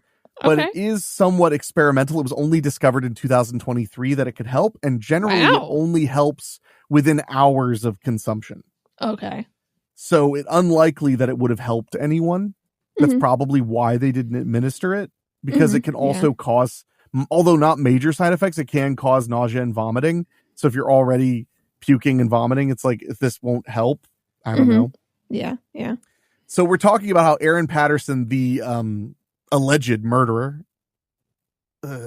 how she reacted. And it's getting weird, man. It's getting really weird because she claimed to be sick, went to the urgent care, and then stormed away against their medical advice, refused treatment, refused to stay there overnight. Meanwhile, everybody else who was even mildly exposed to this either died or was in the hospital for a month. Yeah. A month. Yeah. Patterson also pushed back against the idea of bringing her kids to the hospital, which doctors recommended after learning that they had eaten leftovers. Oh, I guess there were just leftovers. Oh, right, because they didn't really eat leftovers. Yeah, okay, got it. Yeah, she's lying because she's trying to get them to not worry. Mm-hmm. What did she think was going to happen when they were fine? I don't know. Patterson said she had scraped off the pastry and mushrooms because they didn't like the vegetables. Pastry is not vegetables. I'm guessing because the pastry was flavored like the vegetables after. I don't know. Rogers said doctors remembered Patterson becoming emotional when asked to bring her kids in, saying they didn't have symptoms and she didn't want to take them out of school. Quote, "They did not eat the mushrooms," a doctor recalled her saying. "I just want them to be panicked. I just don't want them to be panicked and stressed." Simon, I'm sorry. I think you and I have the same experience with mothers. If my mother thought there was any possibility I had consumed anything poisonous, I would be in that hospital immediately. Yeah. Period. Yeah. The end. Like, that is such a bizarre thing. It's literally like, well, everybody else is basically dying. Mm-hmm. And okay. You seem oddly okay. She's like, well, I had a bit of diarrhea. Like, God, she's the worst. Yeah. And also, she specifically said to the people in the hospital, like, oh, no, they didn't eat the mushrooms, which is kind of a weird thing to say. Well, I think they had said we think it's the mushrooms because remember they diagnosed them with mushroom poisoning. Mm-hmm. Yeah, but then... Or thought to be mushroom poisoning, rather. Yeah, I mean, I don't know. It's just weird. It's weird. No, it's totally weird. Simon testified that he brought the kids to the hospital where they were kept overnight but found not to be ill. He testified on Friday that Patterson never actually asked about how his hospitalized relatives were doing. They had said, like, they're in the hospital in critical condition. She never even thought to ask. Yeah. Well, they're not doing good. I mean, why does she need to know? According to Rogers, Patterson's doctors determined she was moderately dehydrated and appeared to have a gastrointestinal type illness, but had, quote, no clinical or biochemical evidence of amanita poisoning or other toxicological substance ingestion. Mm-hmm. She was discharged on August 1st. So before most of them were dead, she was already home. Mm-hmm. Yeah. So they found no evidence that she had consumed that stuff. Mm-hmm. Much later, prosecutors had an intensive care specialist, Andrew Birdstein, review Patterson's medical files. They said Birdstein saw no evidence that she suffered an acute illness on July 30th or that she had been diagnosed with cancer in mid-2023, as she claimed. Mm-hmm. The Victorian Cancer Registry, to which diagnoses are legally required to be reported. That feels weird. That's weird. You legally are required to report cancer. Okay, well, maybe it's because of the way healthcare works, because if it's all part of the government system, maybe it just is reported, Or it's like a firearms registry. It's so that one day they can round up all the cancer patients. And kill them? I don't know. I feel like we got that under control. Like, but they said they had no record of her at the Victorian Cancer Registry. Mm-hmm. Wow, Death cap mushrooms. Oh, sorry. This would work better if they didn't have a cancer registry. It's like everything is against her. No, really. Well, I would not. Lying about cancer is something people can catch you real easy because you have to have a doctor. Yeah. Death cap mushrooms are responsible for 90% of deaths by fungus, with half a cap or even less enough to kill a person. Yeah, they're really bad. Yeah. The Victorian government says symptoms, including diarrhea, vomiting, and stomach cramps, typically occur 6 to 24 hours after consumption and can be fatal within 48 hours. Wow. The mushrooms are found in Europe, Australia, and North America, usually in temperate forests or urban areas with exotic trees. In April 2023, just months before Patterson had her relatives over for lunch, the Victoria Department of Health issued an advisory warning that death cap mushrooms were growing in the state. Here's where to find them so you can poison your relatives. Thank you for not making me have to say that, which is exactly what I was thinking. That very month, prosecutors say a local pharmacist noticed death cap mushrooms growing under oak trees during a walk in the nearby township of Locke and documented them on a naturalist website. I wanted to be like, shit. She documented them on iNaturalist, probably? Probably. This was the pharmacist. Yeah, I know. Okay, but so, yeah. I thought it was be like, and on the Victoria National Death Cap Mushrooms Registry, which is a legally required place to register all death cap mushrooms. But easy for anyone to access so that they course. can find exactly where they are. Has GPS coordinates.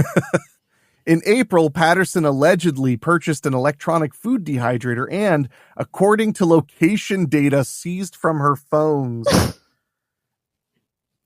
oh my God, traveled to the area of Locke. But in interviews with police, she denied owning a dehydrator and foraging for mushrooms. Yeah, maybe she didn't understand what foraging meant. Maybe. In the immediate aftermath of the incident, Patterson told doctors and investigators that she had used 2 kinds of mushrooms in her dish. Fresh from the grocery store and dried from a Chinese grocer in the area. Oh, yeah, sure. Gets worse. Though she couldn't remember which one. Well, she doesn't want to get them in trouble. Actually, oh, please. Yeah, actually, like if she said and then they went there, they would see that they don't have any death cap mushrooms. So, or better yet, they would, but they'd be clearly labeled like death cap this mushrooms. Is going to kill people. Will kill anyone who eats it. Yeah, like only feed to your enemies, and you have to sign a waiver that you know, and that you're killing someone with them on purpose. Yes, yeah. The worst part is saying a Chinese grocer, but I don't remember which one. It's like. I wonder if in the statement, since she's just a trash human being anyway, she didn't just say like they all look alike, don't they? You know, like just like what a horrible person. And also, like, come on, man. No one is selling death cap mushrooms in a grocery store. No, that's not how the world works. So no, it'd be like I went to a place because I thought they had death cap mushrooms, but I found out that they said death cab for cutie albums. Yeah, and also they sell mushrooms because they're a combination music store and grocery place. And then they checked the store, only mushrooms, but not those. Turns out the not those was death cap mushrooms, so we're good. As part of its investigation into the incident, the Department of Health checked all Asian grocery stores in the surrounding suburbs. Mm-hmm. Prosecutors say the health department was, quote, unable to identify any store in the suburbs that sold mushrooms as described by Patterson. Of course. I mean, it's not a thing. This is crazy. I'm going to keep up with this. If this woman is not found absolutely positively guilty, I will be very upset. Yeah. So, wow. Well, that kind of stole some of the thunder because I was excited to talk about the curse of Dudleytown. Mm-hmm. We're going to dive into that, which is considered one of the most infamous lost towns in the history of America. Oh. After this.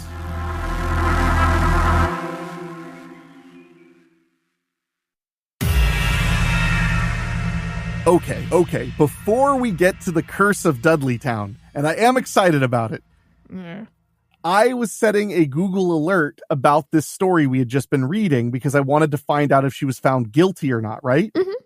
I find out there's a news piece that dropped today, like very recently today, that is more information that came out in the trial, and I felt like Michelle would especially want to hear this. It's funny. It's funny because you said something about this. Oh, A report created on a report created on March 16th, 2024 was shown to the jury depicting cache data of searches for iNaturalist using the Bing search engine on March 28th, 2022. Asked to explain what that meant, Mr. Fox Henry said the search term iNaturalist was conducted by Bing user using the Edge browser. Another record captures a visit to iNaturalist through the Microsoft Edge browser. They found on her computer her searching for death cap mushrooms. Of course they did on iNaturalist. You have to do like an incognito search. You can't or go to like the library or something. Don't do it on your computer. What are you, insane? Well, I had to mention that because you mentioned iNaturalist. Yeah. So I want to mention that, but yeah, they've now found that she was researching. Man, yeah, she was not a smart person by any stretch. I mean, I think this is really smart. There was just no like forethought about like what was going to happen afterwards, because it worked. I mean, there was a small amount of thought, I guess, at best. So not about what was going to happen afterwards. No. Who thinks like that? That's boring. That's loser talk. Well, then you just said that she's smart, because that stuff doesn't matter. I stand by longest time, smallest cage. All right. So we're finally going to talk about the curse of Dudleytown. I had never heard of Dudleytown until I looked into this story. I'm guessing you had not either. No. For many years, this is from AmericanHauntingsInc.com. Although at first I thought it was AmericanHauntingsSync.com because it's Inc. I-N-K. Hauntings Sync. For many years, ghost hunters have been fascinated by tales of the lost village of Dudleytown, a vanished Connecticut village that was apparently plagued by ghosts, demons, and residents who vanished without a trace. These grave events were said to be caused by a curse brought by the Dudley family to the New World. But how real was this curse? As the reader will soon find, this so-called curse was nothing more than the product of active imaginations, but as you will also discover, there was something very strange occurring in Dudleytown, whether cursed or not. That's a good opener. Uh-huh. I thought I was like, oh, this is fine. And it's like, no, it's still scary. And I'm like, okay. In the far reaches of northwestern Connecticut, in the shadows of the mountains and lost in the pages of time, rests the remains of a small village called Dudleytown. The homes of this once thriving community are long gone, but the land where the town once stood is far from empty. Amidst the forest and rocks are tales of ghosts, demons, and unexplained mysteries, curses, and a rich history that dates back to the very beginnings of America. Today, only the cellar holes and a few stone foundations remain. The roads that once traversed to this place are now little more than narrow trails where only a few adventurous hikers and the occasional ghost hunter dare to wander. Although it is forbidden, the most hardened curiosity seekers still dare to venture down Dark Entry Road and into these shadowy woods at night. We need to do a Kickstarter or something for you and me to go to like all these places. Just you and me and a camera. Yeah. I'm totally into that Let's idea. do it.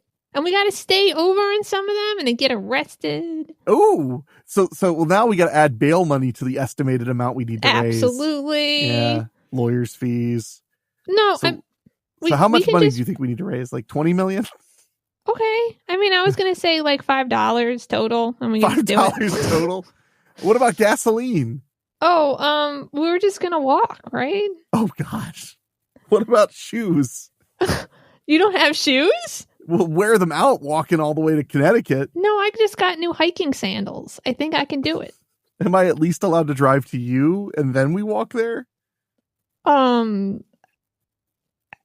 guess. I mean, I don't know. You're making this so much less good. Yeah.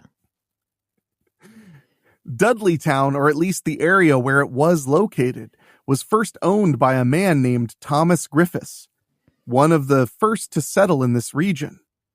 In the early 1740s, there are no records to say that he ever lived where Dudleytown later stood, but he did own half of the land in 1741. Yeah. A few years later, with the arrival of Gideon Dudley in 1747, the village would be named. Gideon was followed to the region by two brothers, and Dudleys have become known over the years as the men who brought a curse to this small town. A curse that has allegedly plagued the region ever since. Oh. This is hard for me because growing up, there was a tag team wrestling team called the Dudley Boys. Oh. And they were like really silly. They wore like tie-dye and nerd glasses and stuff, but they were like really mean and kind of like evil rednecky. But they were from Dudleyville, Pennsylvania. Oh. Or New York. Actually, I think it was both. I think they claimed both because it was all made up anyway. Yeah. I think Dudleyville, they would say PA when they were in PA and New York when they were in New York, because that was based out of Philadelphia where they were working.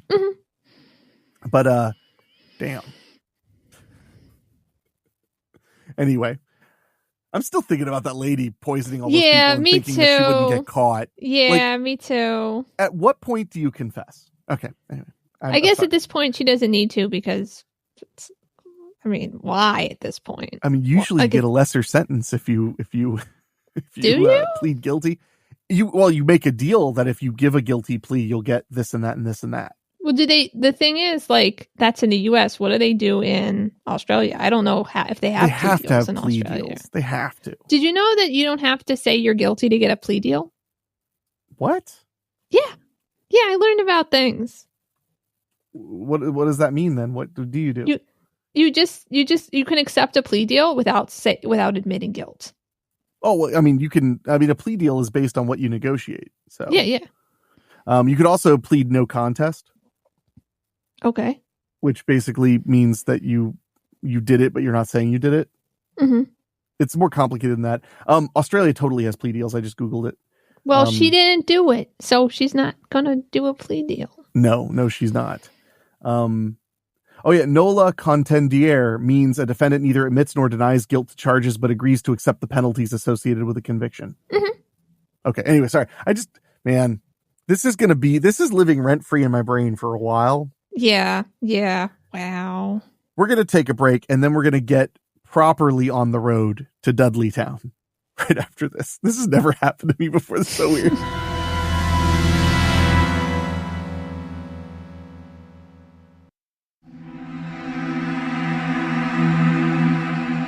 All right, back to Dudleytown, as far from Australia as we can get. According to what have turned out to be both recent and fanciful accounts, the curse had its beginnings in England in 1510. At that time, Edmund Dudley was beheaded for being involved in a plot to overthrow King Henry the Eighth. I hate Roman numerals. I do too. Oh God, I'm so glad that we're on the same page. Yeah. I counted it out loud because I was like, at least it could be funny that I literally have to figure it out. Supposedly, a curse was placed on the family at this time, which stated that all the Dudley descendants would be surrounded by horror and death. Proponents of the curse claim that the Dudleys then began to experience a rather disquieting run of bad luck. I mean, sure. I mean, to say the whole family would be surrounded by death, like, you can just say that and it's always going to be true. Yeah. Oh man. Yeah. Yeah. Michelle, you are on one today. Oh. I'm proud of you. Edmund's son, John Dudley, also attempted to control the British throne by arranging for his son, Guilford, to marry Lady Jane Grey, next in line for the crown. Yeah, right. Like, they're gonna be like, yeah, we want Lady Jane Grey to become Lady Jane Dudley. Not happening. No. Not happening. No. Not happening. Gross. After Edward VI died, Lady Jane became the queen for a short time before the plan failed, ending with the execution of Lady Jane and the two Dudleys. To make matters worse, okay, go on. Guilford's brother returned from France and, being a military officer, brought home a plague that he spread to his officers and troops. The sickness wiped out massive numbers of British soldiers and eventually spread throughout the country, killing thousands. Wow. These damn Dudleys. Yeah, always messing stuff up. John Dudley's third son, Robert Earl of Leicester, a favorite of Queen Elizabeth I, just kidding, wisely decided to leave England and travel to the New World. We don't want you.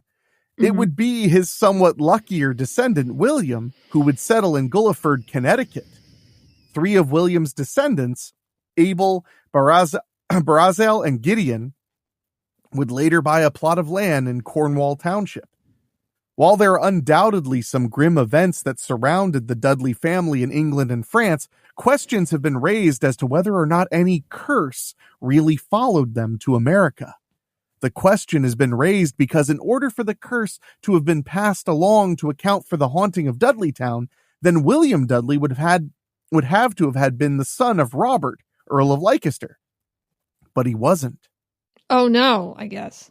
Robert Dudley had only 2 sons, and one of them died while still a child.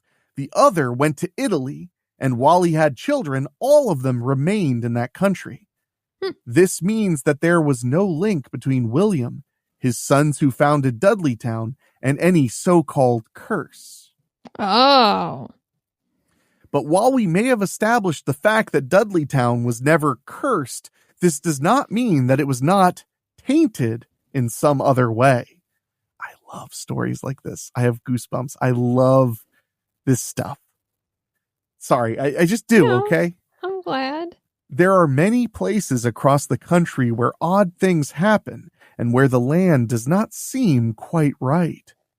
Records indicate that the land around Dudleytown was once Mohawk Indian tribal grounds, but tell us little else before the coming of the first settlers.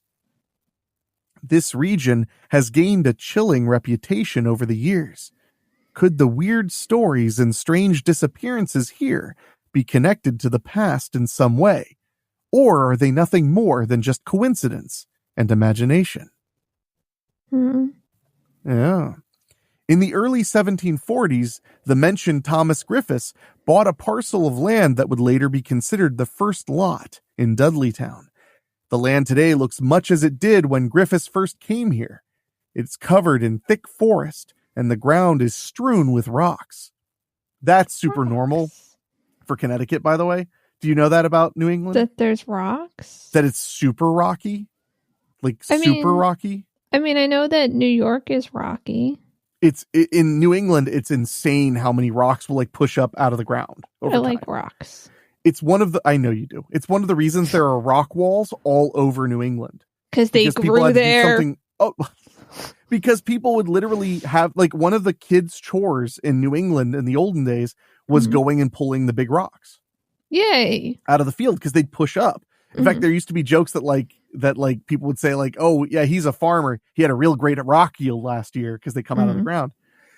But they made rock fences because they just had such an overabundance of rocks, like big rocks.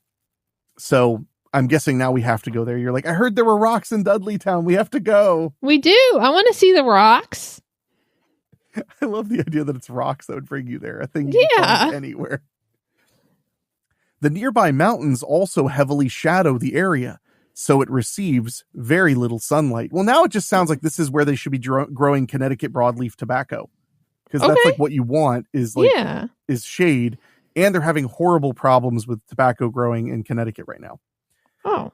The woods were later dubbed with the ominous name of Dark Entry Forest. Whoa, that's not that good, but it's still pretty okay. Jeez. In 1747, Gideon Dudley bought some land from Griffiths to start a small town.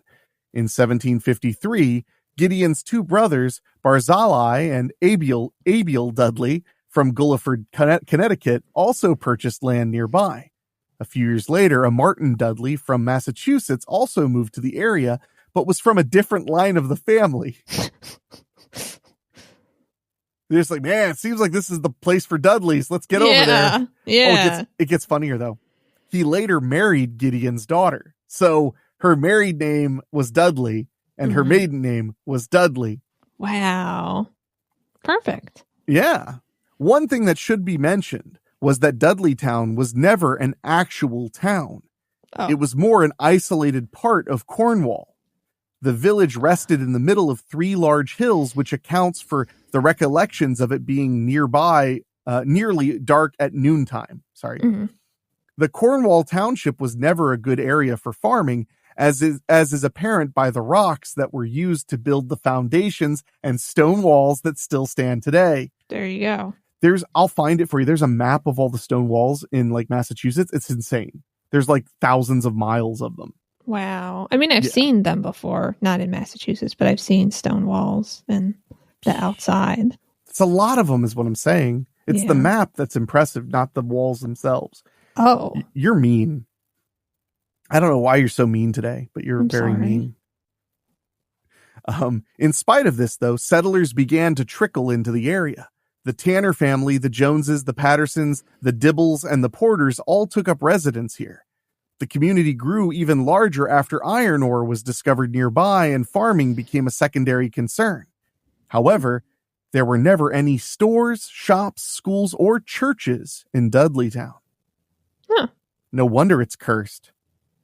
Or no wonder it didn't last. There's nothing going on there. Two things can be true. Oh. Provisions had to be purchased in nearby towns, and when one dried up, a trip to Cornwall was necessary because, in addition to there being no church in town, there was no cemetery either. This is not very smart, guys. That would have made it so much scarier if it was like the only thing there was a cemetery. That would have creeped me out so bad. Mm-hmm. The population of Dudleytown was never large, and according to a 1854 map, the peak number of families who lived here only reached 26. Wow. It's like, but each family had 3 million people. So it was still pretty small, but you know. In spite of all these things, the town did thrive for a time. Dudleytown was noted for its timber, which was burned and used to make wood coal for the nearby Litchfield County iron furnaces in Cornwall. That's smart.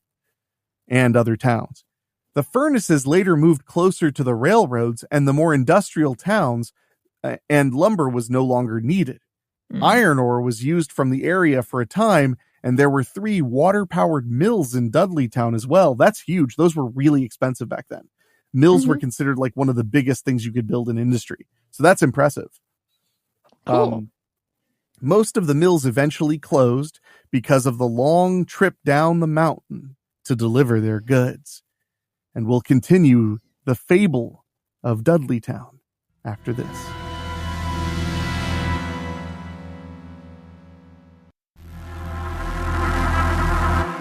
As we return to Dudleytown, and I managed to not say Dudleyville again. Yay. Despite the outward signs of prosperity, there were strange deaths and bizarre occurrences at Dudleytown from the start. It's a town, but okay. Well, but they just explained it isn't really a town. Pay attention. Gosh. Oh, right. This thing.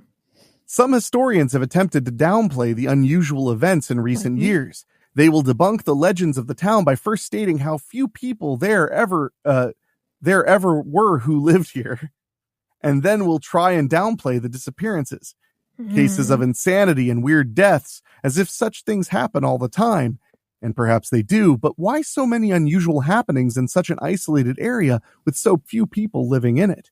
The number of deaths that have occurred here would not be such a high number in a larger town, but in this small community, one can't help but wonder what exactly was taking place. There were also, I believe, an inordinate amount of people who went insane in this area, as well as people who simply vanished that are in addition to those who are documented here.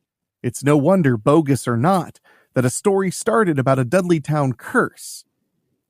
3 of the Dudleys moved out of the region and lived long and full lives, dying of natural causes and forever diminishing any possibilities of a curse. Only Abiel Dudley remained in the town, and after a series of reverses, lost his entire fortune and his mind. Abiel died in 1799 at the age of 90 when he was no longer able to pay his debts, and the town took his property, sold it, and then made him a ward of the town. Oh, shit. Toward the end, Abiel was senile and insane and would not be the last to suffer from this affliction. It sounds like this was okay. Oh, you think it was fine? Yeah, it was fine. It's like he was really old. He was senile. Like, I don't know what to tell you guys. That sounds like things that happen. In 1792, 7 years before Abiel Dudley passed away, his good friend and neighbor Gershon Hollister was killed while building a barn at the home of William Tanner, Abiel's closest neighbor. Tanner was also said to have gone insane, although likely from old age and senility rather than from supernatural influences. He lived to the age of 104, and according to records was slightly demented at the time of his death. Gosh, I hope that's in my report too. There have been the demented part, not the 104. There have been stories that have circulated claiming that Tanner told other villagers of strange creatures that came out of the woods at night. If this is true, there's no way for us to know if these creatures were products of the unexplained or products of Tanner's feeble mind. Yeah. Well, I mean, they did say he was demented, so...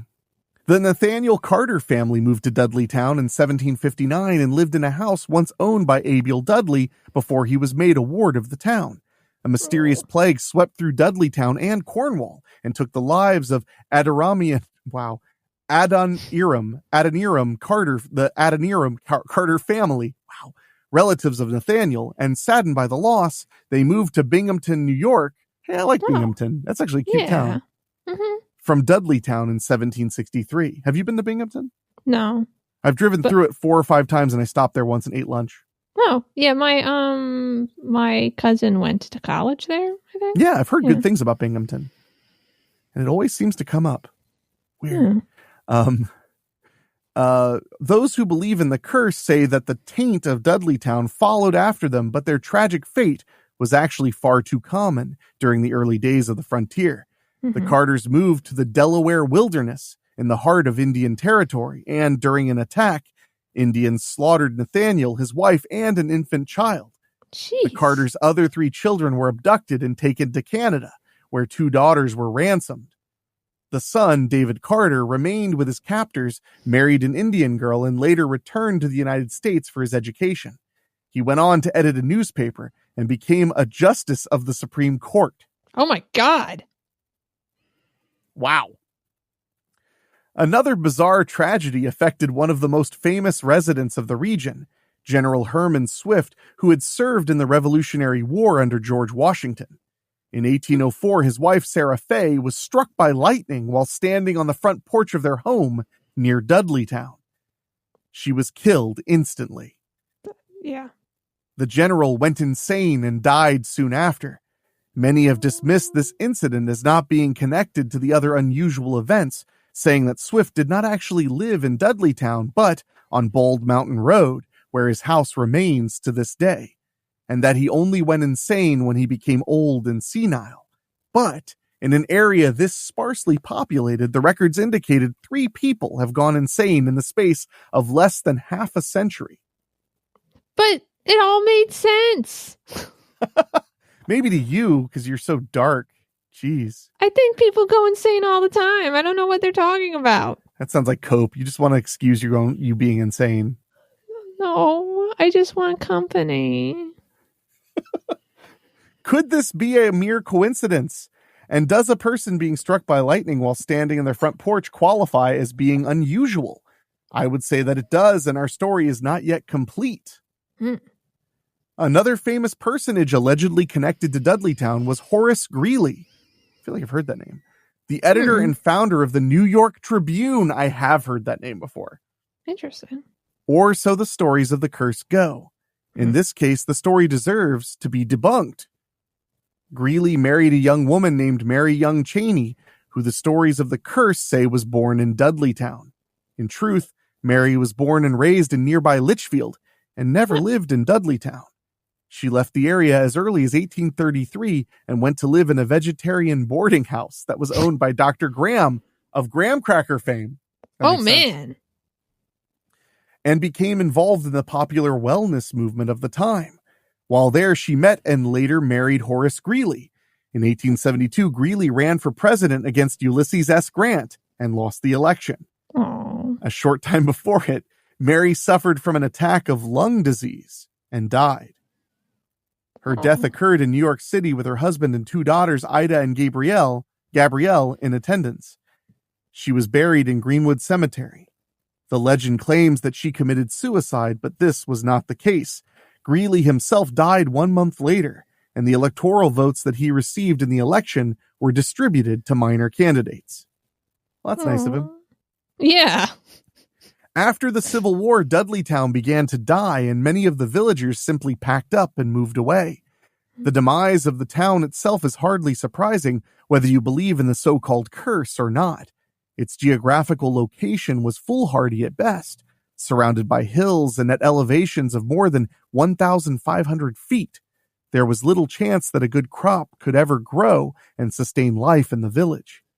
The winters were harsh here, and even the hardy apple trees were stunted from months of cold. As mentioned already, the soil was rocky and the area was plagued by almost too much water.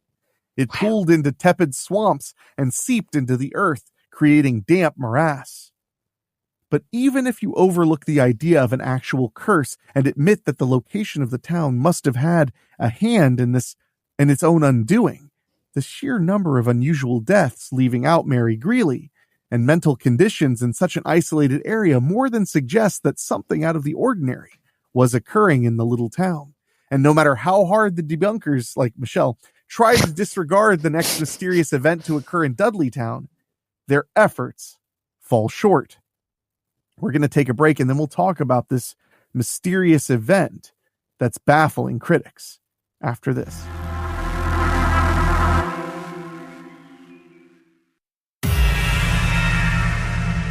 Now we're going to talk about the big event at Dudleytown. And I hope it pays off big, because I just want to be really creeped out before we end the show. Good, because it's better. This event occurred in 1901 at a time when the population of Dudleytown had dwindled away to almost nothing. One of the last residents of the town was a man named John Patrick Brophy.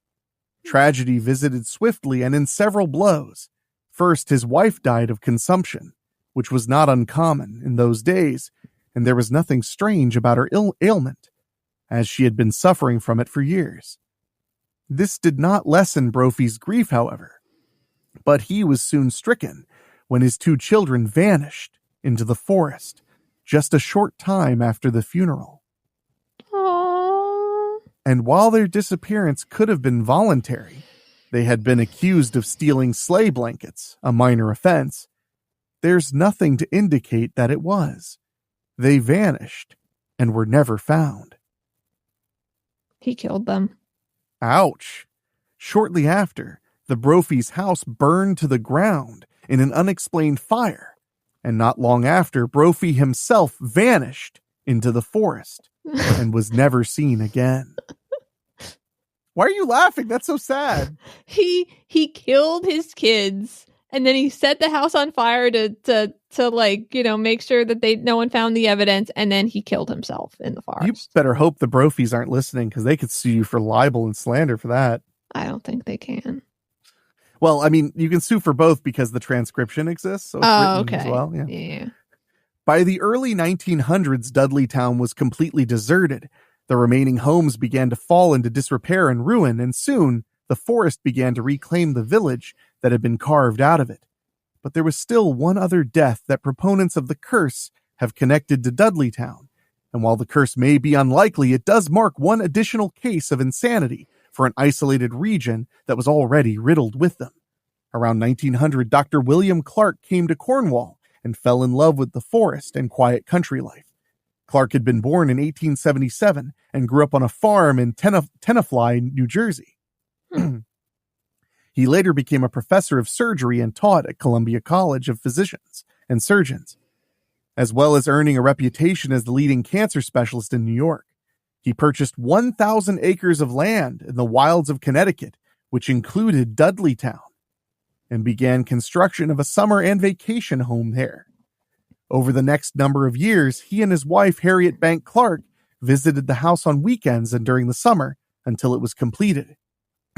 After that, it became mostly a holiday house for short trips in the summer and for Thanksgiving. Together, they maintained an idyllic second life near Dudleytown until 1918. One summer weekend, Dr. Clark was called away to New York on an emergency. His wife stayed behind, and according to the story, he returned 36 hours later to find she had gone insane, just as a number of previous residents of the village had done. The story claims that she told of bizarre creatures that came out of the forest and attacked her. She committed suicide soon after. What? But how much truth is there to this tale? Perhaps more than some like you would like you to believe. It has been recorded that for several years before her suicide, Mrs. Clark suffered from a, quote, chronic illness. There's nothing to indicate what this ailment might have been or whether it was a physical or mental one. I think that it's safe to say, though, that mentally stable individuals do not ordinarily take their own lives. That is safe to say they don't. As far as whether or not she saw strange creatures in the woods, well, we'll never really know for sure. But even if we disregard this, we still have one more suicide that occurred to a resident of the nearly non-existent village of Dudleytown. While undoubtedly shattered by his wife's suicide, Dr. Clark continued to maintain his house in Dudleytown and continued to visit. A number of years later, he remarried and returned to stay at his summer house until a larger home was completed nearby in 1930. In 1924, he and his wife Carita, as well as other doctors, friends, and interested landowners, formed the Dark Entry Forest Association. It was designed to act as a forest preserve so that the land around Dudleytown would remain forever wild. They held their first meeting in 1926 with 41 members. Dr. Clark died in Cornwall Bridge in February of 1943, and Carita passed away 5 years later. A number of their children and family members still reside in the area. Yay, I guess. It sounds like you should want to live there. It sounds like it'd be cheap. I bet it's not cheap. It's New Hampshire. It's Connecticut. Oh, I forgot. It's Connecticut. Today, Dudleytown is mostly deserted except for the curiosity seekers and tourists who come looking for thrills. The Dark Forest Entry Association still owns most of the land the village once stood on. There are a group of homes on Bald Mountain Road that are very secluded from the main roads, and they belong to the closest residents. These locals maintain that nothing supernatural takes place in this region, and perhaps they're right. It seems unlikely that the curse on Dudleytown ever really existed. But on the other hand, there is something strange about such a small area with so many disappearances, unusual deaths, suicides, and cases of insanity. The stories of a curse had to have gotten started for some reason, and perhaps this is why. As far as we know, the ghostly tales began to surface in the 1940s. It was at this time that visitors to the ruins of the village began to speak of strange incidents and wispy apparitions in the woods. Even today, those who have visited the place boast of paranormal photographs, overwhelming feelings of terror, mysterious lights, sights and sounds, and even of being touched, pushed, and scratched by unseen hands. You wouldn't like that, I don't think. I don't like getting scratched by unseen hands, but all the rest of that's fine, I guess. Some researchers refer to the area as a negative power spot, or a place where entities enter this world from the other side. They say this may explain the strange events of Dudleytown's history, like the eerie reports, the strange creatures, and perhaps even the outbreaks of insanity and madness. The place is often thought of as tainted in some way, as if the ground somehow spoiled, or perhaps was sour all along. Some historians and debunkers dismiss such reports and theories and maintain that just because the so-called curse of Dudleytown doesn't exist, then nothing strange has ever occurred here either. However, an open-minded look at some of the things that have happened do seem to show that this is a strange place and one that has been an enigma from the earliest days of its history. Whether or not there is any truth to the accounts or of people who have come here since the days when the village was abandoned is up to the reader to decide. I should warn you, though, that trying to visit Dudleytown today can be hazardous. And not because of ghosts. It should be noted that the planners for the Dark Forest Entry Association have forbidden trespassing on their property. In 1999, they announced that they would no longer allow hikers on the land. Jeez. In spite of this, many still go, now daring not only the spirits, but the authorities as well. Unfortunately, the ruins of Dudleytown have been vandalized in recent years, and the constant streams of trespassers have had a negative effect on the ecology of the area. Just as unfortunate is the fact that the forbidden quality of Dudleytown is what brings so many curiosity seekers to the vicinity. However, this author advises readers to refrain from visiting this area until methods can be devised to better preserve the wilderness here, and until the unsettled corner of New England that where this is located has been opened to the public again. So Michelle seems completely nonplussed about Dudleytown. It's just a place. I mean, I feel like if you were to challenge me and be like, find a place that has a lot of, like, just giving me like a town and been like, I could just tell you I could just find lots of weird deaths and people who went insane, but didn't really go insane. They just had like dementia or something. And that woman who either was insane or saw something really upsetting and then killed herself. I don't know. No, you're not wrong. I'll give you that one. So, yeah. Well, we've had a great time learning about mostly Australia, apparently, and monkeys and Dudleytown. So I appreciate it very much. We're going to take a quick break and wrap everything up in a nice bow right after this.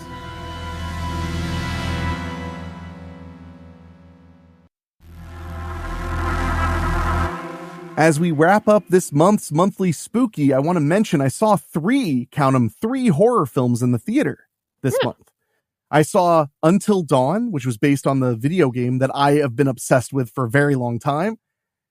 It was fun. It was barely based on the video game. I don't know why they went with that. It didn't copy the setting. It didn't copy most of the character concepts. It was almost entirely different. Wow. But it was fun. It had a time loop element that I found kind of trite, to be honest. But I did have a good time with it. It was a fun teenagers getting killed in a house movie. Damn it. I did have a good time. So let me have a good time, Michelle. Stop it, please. Okay, fine. Now, speaking of dead teenagers, I saw Clown in a Cornfield based on the novel of the same name. That was a ton of fun. Pretty simple, somewhat low budget slasher movie. It got a little too jokey for me here and there, but I'm also really harsh on horror comedies. So those parts I didn't love, but overall, really fun, really creepy. And if it's still playing in a theater near you, I highly recommend anybody go see it because horror in the theater simply hits different. And the final horror film I've seen in the theater is actually taking the nation by storm. It's #1 at the box office right now. And it's Final Destination Bloodlines. Oh, wow. Yeah, it's kicking ass and taking names. I loved it. It was super fun. The opening crazy premonition, because every one of those films has a crazy premonition, was one of the best of the series. It was really fun, really gross, really gory. I enjoyed the hell out of it. Michelle, have you seen any of the Final Destination movies? I saw the first one. How did it do with your anxiety? Because I love the part about that movie I love is when people are just walking and they just look at all the things that could kill them around them. Like, I was just like, yep, this is just life. I mean, it honestly was so long ago, I don't really remember how I took it. Sorry. It's literally, though, like, people are, especially once they find out death is after them, they're just like walking, they'll look at like, they'll just look at like a power line and be like, that's kind of loose. And they'll look over and be like, there's a knife on that table. Like, it's just like an absolute paranoia of horrible accidents. So it is a pretty great way to like introduce your children to having chronic anxiety. So I do think that's important. So it is. It's really important. You should watch a couple of those. You would actually probably get a kick out of them. They're pretty wild. Yeah. All of the other Final Destination movies are currently on Max, which will soon be HBO Max again. Honestly, people were like making fun of it. I'm like, hey, they just admitting they were wrong. Yeah. Like, yeah. Like, good for them. Like, better than just trying to own it. Now, what they need to do is change their damn app logo, because they changed it from blue with Max written on it to black with Max written on it, and now it looks like all of my other apps. I'm always like, where's the Max app? I can't find it because it looks just like Plex. It looks just like a bunch of them. So anyway, but no, Final Destination Bloodlines was amazing. It was the last film of the late great Tony Todd, and his character in it kind of plays up the idea he's dying. He was very, very ill at the time they were making it. And it's a wonderful send-off for him. So I really enjoyed that. And unless you want to try to get out a Reddit story, I figured we'd just wrap up the show for tonight. No, we're good. My Reddit stories are kind of contrived. Yeah. Okay. Well, we ran a little long, so I'm going to let Michelle go pick up her car. But I want to thank everybody for listening to Monthly Spooky and joining us. I really do appreciate it. Big thank you to Michelle for sitting here and listening to me talk about Dudleytown and being polite to me the whole time. But I do appreciate you guys joining us every single month. I love the comments we get about how much they enjoy kind of the difference that this show gives to the feed by having a little fun talk show. I enjoy the hell out of doing the show. I enjoy doing the show. I almost said I enjoyed the hell out of it doing the show with Michelle. I almost said it in a weird way. That's okay. I'm also getting tired and hungry. I'm ready to take a break. I'm still fighting an ear infection. So, everybody, thank you so much for tuning in. For ourselves, for our executive producers, Mark Shields, Rob Fields, and Bobbletopia.com, our producer, Dan Wilder, and our composer, Ray Mattis. We will be back next month. Michelle, you have the final word. I don't know. It's like mushrooms or something.